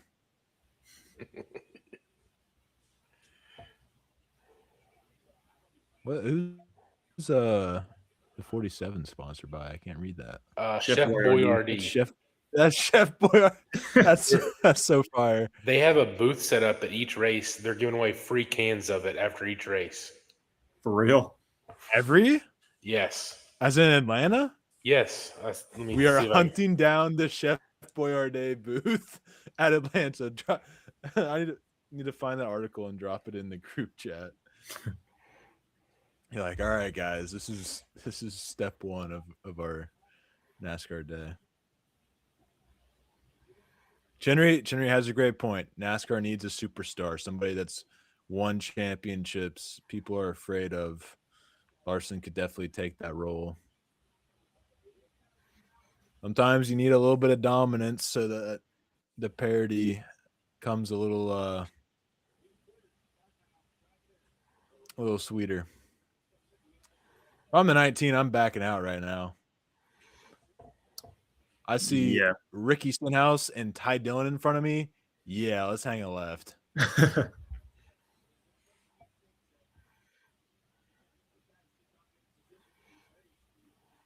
Go. What's he? Looked like he was going to pull down to the inside. That's what I thought. Yeah.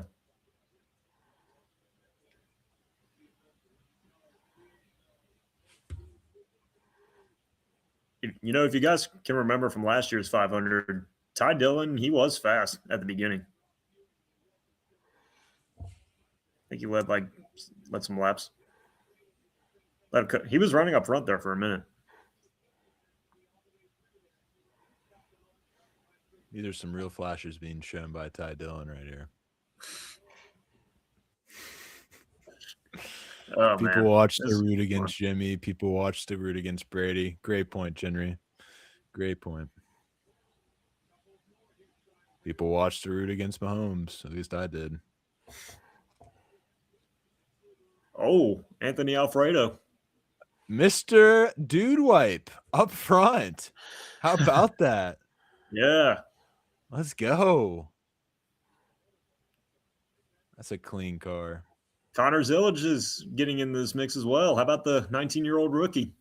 Hey, don't forget about Riley Herbst. These are some real flashes in the top 10. Oh yeah, yeah, we're definitely seeing some flashes from these guys. All we need is Cody Ware to be in this race, and Ben's full. Ben's got the whole Flash Brigade. Yep. Where the hell is Austin Cindric? He's not even in the top 20, I think. Oh, no, he's in 12th. Yeah. behind Hocevar. I didn't even count the Fords. There's like 3 or 4 in this race, right? There's like 4 in there, Yeah. unless there's one outside of the top 20. Man, when are these guys going to pit? I know. 16 to go. Still have yet to really even hear much on pit road.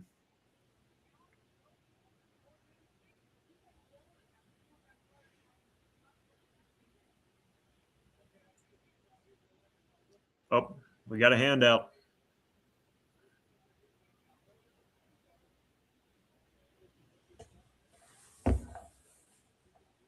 Chris said the Yoders are coming down. The Yoders are coming down. All right, here we go.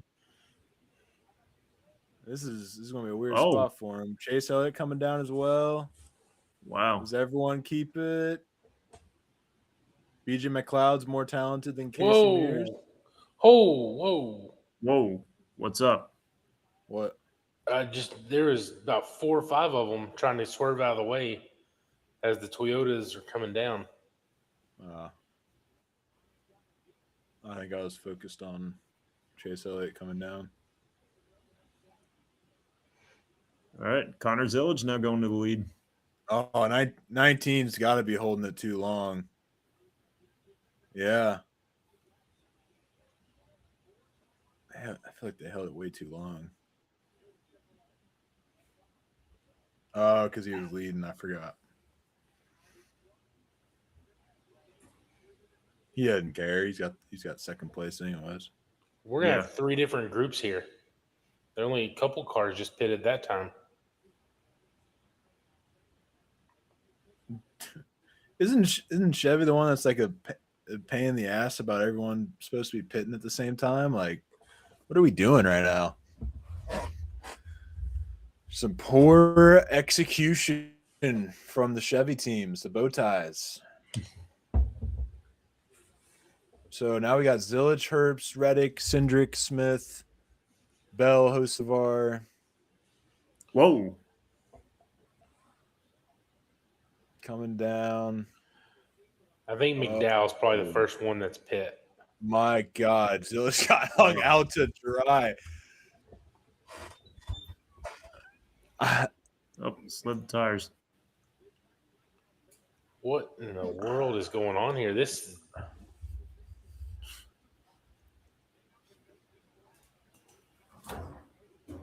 Yeah, I don't know what the hell is going on here. Zillage is screwed. Yep. Yeah. Big time. Got absolutely. Was that like you think that's on Zillage's team there? Like they should have known that nobody else was pitting, so he should have stayed, or did they not? They just didn't know.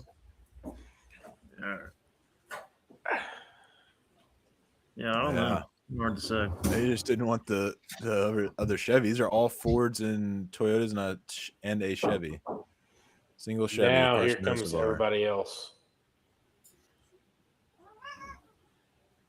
So either Zillage's team thought that everybody else was going to pit the lap before. Yeah.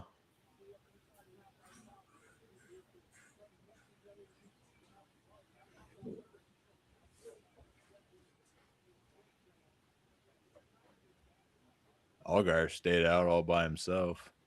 Yep. Guess he doesn't really care. Zillage is.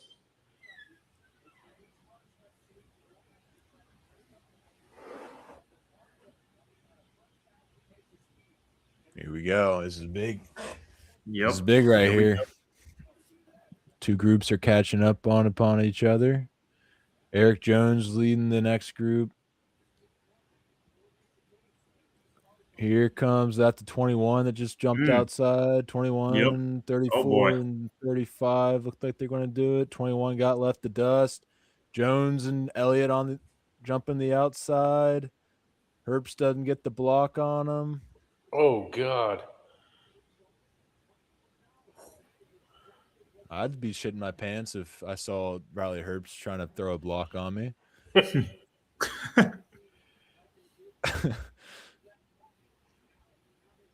So So now Reddick, score. Reddick, Cindric, who Oh, else? Oh, And Carson Hocevar. oh man. Oh, Hocevar. Oh, Cindric's in the middle. Here we go. Yep. I can see the elbows out, ladies and Jesus gents. You got the 9 on Christ. the outside Hmm. leading. Cindric got sucked in the middle there. And who else but Carson Hocevar? Oh, it's not over. Reddick Really? back to the inside. Is this where it's going to happen? No. He's got to clear him. He doesn't have any help on the inside. Here comes the 35. Yeah. 45 should have maybe waited, but I mean, he was going to have to wait for it to build up on the inside anyway. So Well, he now should you just got in front of it. now you got Reddick with Herbst at least. Reassuring. I mean, it's a teammate. It's a teammate. I'm just Yep. playing around.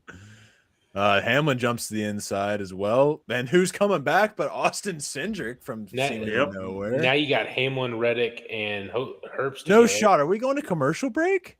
10 laps to go. We're All going to right. All right. All I'm right. going This to is the Fox booth. I mean, to be fair, they've been going about every 10 laps. yeah.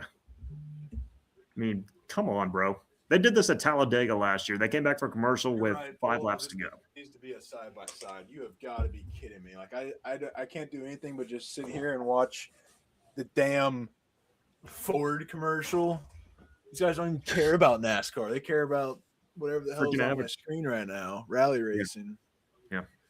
Welcome to I hear you. 2026, where advertising is more important. Shout out. It's been that for a while, but yep. Henry, summing up the words right there. Commercial full screen, 10 to go. Are you fucking kidding me, Fox? Great Fox action. sucks. Fox sucks. Great action, and we have to watch Colonel Sanders. Fucking Colonel Sanders. We're going to come back, and the field is just going to be in a completely different place. You know what's even better is the trackers froze too. I got it. It's back now. Well, you can't really tell on Super Speedways either what it's looking like.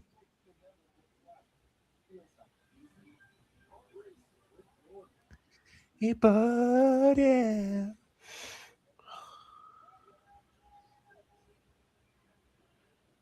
Only 7 laps left, and we're still in commercial. I love God. the Kurt Busch reference. J-O-K-E joke. Yeah. Come back. Bad, Fox. Bad. Yep. On the bright We'll side, come Colton, back look and- who's leading. Hey, Mr. Chase Defer. Come on. Hocevar is going to absolutely Hocevar him, isn't he? That's what I remember I picked Hocevar to win this race. The infield Yep. wall. No, you didn't. You mentioned his existence. As Ben even heard me. you are said good, bro. Anthony Did you- Alfredo. No, I just said Oh. I was a fan of him this race. I'm just playing. Jerry said we are so back. IndyCar commercial with 8 laps to go. Yes. 6 laps to go. Oh my, 4 laps? Are you shitting me right now? 4 laps Somebody after needs to be 6 laps. massacred for that. Oh god, this this is so unsettling. The 77 being behind the 9 right now. I was waiting on that, Henry. All them bow ties. Larson. Hocevar is trying to make a move. Larson the inside. Hocevar maybe looking at a push. I mean, McDowell just 4 got laps hung is out. insane.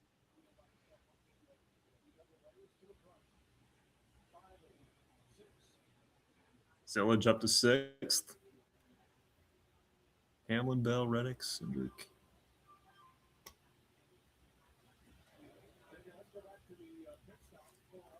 Alfredo's in 18th. Where are the rest of the open I'll be cars? pretty silent while Chase is in the lead, y'all. You have to supplement. 21st and 22nd. Oh, okay.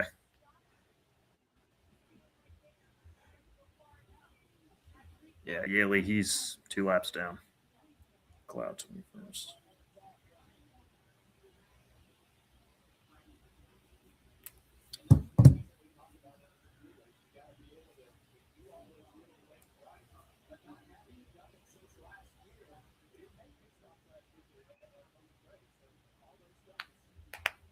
We missed all the good stuff. Now they're back to single file. No shit. Yeah. They won't be single file for long.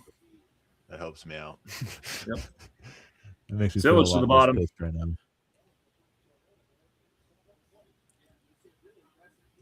The Wood Brothers running a throwback scheme for this 500 because looks like Josh Berry's paint scheme looks like he is running a throwback. Whoa, what is Herbst doing?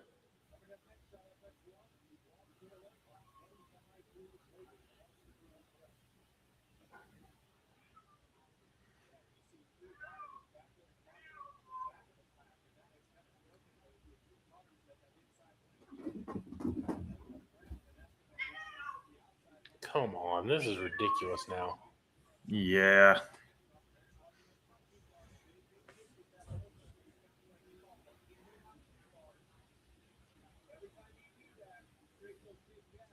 I agree, Chinry. It looked like they were doing better, and then that was dumb. Yep. Every time Hosovar's car touches Chase's, I clench my cheeks a little bit.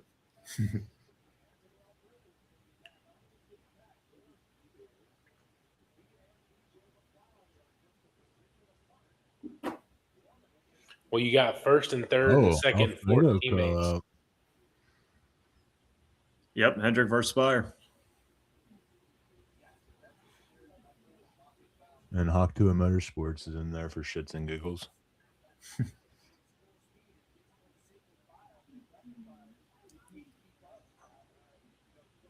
don't know where the hell my Chase hat went. I'll have to find it by Atlanta. I wonder if I left it in my car. All right, fellas, we are coming to the white flag. Oh, here comes. So y'all have to commentate. I'm I can't right now. So long. What a great finish we're witnessing here. Yeah. Mm-hmm. Just you wait, Bull. Just wait till host of our. Oh, he's giving him the shove. Here comes the rest of the pack. Way too early for that push. Way too early for that.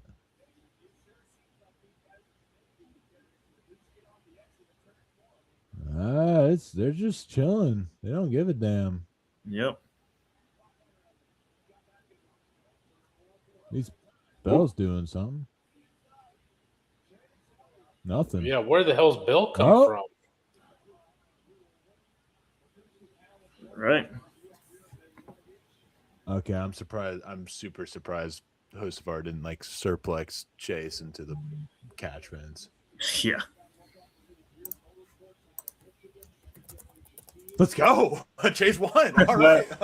Wow, that took a second to hit. Yeah. Shout out to 62 Anthony Alfredo. One full-time employee, says Mike Joy. Chase got the dub. Let's go. I guess I'll have to live stream every race now. 1 for 1 on live streaming races, and Chase wins. They also have like a load stand.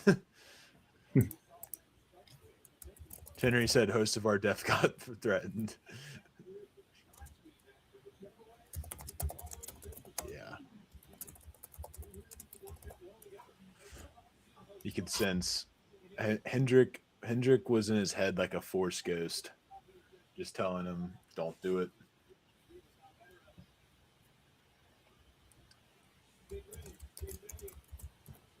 I really am surprised Hostvar didn't try to make a move. Yeah. Yeah, I'm surprised by that too. I kind of thought when he pushed him out on an island there, he was going to swoop it into the inside. But then I think maybe he was waiting on Larson to go down, and he was going to block Larson, and Larson just didn't really go down till the end. Hocevar contract's crazy. How's it crazy? I know it's like through the next decade, but Yeah. it's only 5 years away. It's like a lot of money.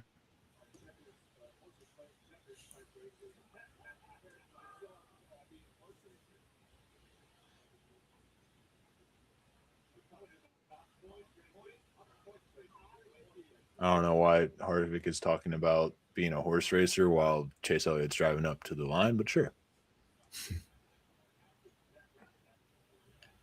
Boys, it's been fun, but I think I'm gonna have to hit the bed. Yeah. We'll probably wrap up here soon after I hear what Chase Elliott has to say, but you got to get to bed. I know you got to get up early. So thanks for coming out, hanging out with us, Bull. Yeah, no problem. Oh, did we do our 500 picks yet? I can't remember. We haven't done our 500 picks, have we? Well, mine's pretty damn easy. Chase Elliott won the duel. He's going to win the Daytona 500 because that always is how it works. Yeah, give me Chase. So regardless, front stretch interview, by the way.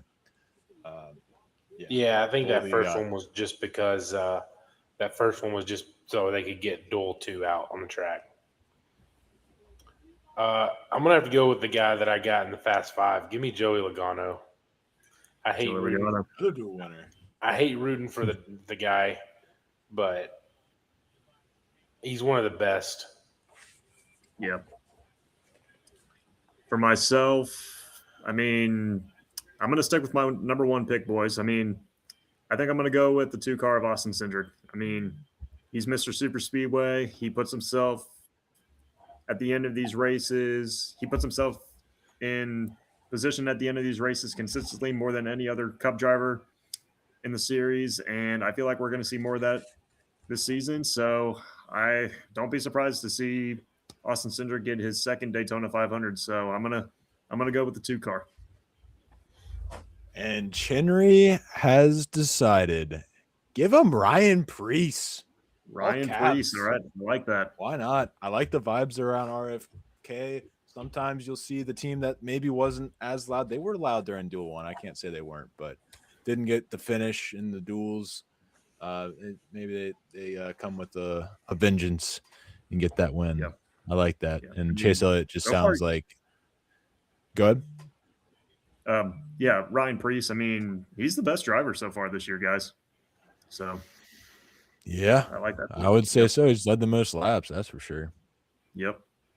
Yeah, this is definitely going to be a breakout year for Ryan Preece. So would not be surprising. But yeah, overall it was good covering the duel with y'all, and looking forward to Sunday. Absolutely. Yeah. But even though I picked Cindric, even though I did pick Cindric as my winner, of course I'm going to be rooting for my boy Jimmy. So let's go 84. Oh yeah, 84. I hope we all get it wrong for the truck race. So you and me both. I hope we get it wrong for the 500. Jimmy's not winning. I'm going to go ahead and break it to you now. Okay. Oh, don't give up on old Seven Time. He's got to win in him. He's got to win in him. A 50-year-old is not winning the Daytona 500. And then there's always a chance. As long as he's in the race, Bull, you never know. He finished third last year, Bull. Yeah, after a huge wreck. So, finished third. I could have rode around and finished third if everybody else wrecked in front of me. Not only did he finish third in last year's race, but he was running up in the top 10. Cody Ware also ran in the top 10. So you're going to compare Cody Ware and Jimmy Johnson to each other? No, but regardless, he's going to have a good car on Sunday. You know who else led laps last year? Ty Dillon. He was running in the top 10. Riley Herbst ran in the top 10. We can keep going. Regardless, Jimmy's all drivers comparable to Jimmy Johnson. Fact. All right. Well, yeah, Chenry agreed with the point. He said Jimmy was P3 last year, so it's always possible. Win 84, career win 84 and a third Daytona 500 is still alive. I believe All it. right. What's Believe in not Jimmy. alive anymore is this live stream. And Jenny says, fuck it, give me Jimmy despite Bull. All right. That's a great way Let's go 84. to wrap up the show. Jimmy has a new fan. Thanks to Bull there. Thank you all. Thank you, Chenry, especially for hanging out throughout the show. Thanks to both the Chris's for showing up as well, and anyone else, Kid Latin as well. Everyone who showed up to the stream tonight. We will be back Daytona 500 post race to talk about the show. Keep an eye out. I may do an impromptu live stream during the Truck Series race and just to talk about. Oh, could you imagine if Jimmy won on Sunday 20 years later? That'd be a stat. That'd be the longest between two wins, right? I think so. Definitely the 500, but I wonder if that would be the case in regular time. Chenry's got a 2013 Jimmy shirt. You'll have to. Yep. If Jimmy wins on Sunday, I don't think I can make the live stream after this. If Jimmy wins, you guys will probably not be seeing me. I tell you what, if Jimmy or Cody Ware somehow wins, I will not be here. If Cody Ware wins, I might just be mute. I'll just let Ben talk the entire time. I'll sum up Ben's speech. He showed flashes. He showed flashes this whole time. I knew it. He foresaw it all, and he brought it in. And if he wins, I'll wear it to Atlanta. Wait, Chenry, is it a 2013? Is it from 2013? You still fit in that? I mean, 2013, but I can't fit in many shirts that I wore in 2013. All right, boys. I'm going to see Chenry's answer before I wrap it up. But Bull, you go ahead and you get out of here. Yeah, I'm gonna go hit the bed. I gotta eat dinner first. Well, have a good night. Thanks for joining the live stream with us. We'll see you on Sunday for sure. Have a good one. See you guys. Oh, it was a yard sale buy. Okay. Yeah. I was big on him back then. All right. Well, we'll hold you to it, Chenry. You gotta whip out the 2013 Jimmy shirt if he finishes, or you can just whip it out if you want to. But if he finishes in the first position, or if you want to, it's okay. We don't judge. But anyways, we will go ahead and wrap up this show. Again, Chenry, thank you for tuning in. Kid Latin, thanks again for tuning in. And everyone, both the two Chris's and Josh briefly coming in to bestow upon us his unlimited NASCAR wisdom. And we'll see you guys in the next one. Be sure to hit the subscribe button and comment down below all your guys' thoughts. If you guys haven't already, let us know who you think is winning the Daytona 500 and any other predictions you have here for the early season. So follow Ben at Ben Miller PXP on Twitter, myself at LFC__99. Be sure to check out the podcast Twitter at SlideJobX. That's where you'll see announcements for future live streams like this and anytime we drop a video. And again, keep an eye out. I may be live streaming the truck race tomorrow. It just depends upon when I get home. But that'll do it for tonight. Thank you all for tuning in. And see you guys in the next one. Peace.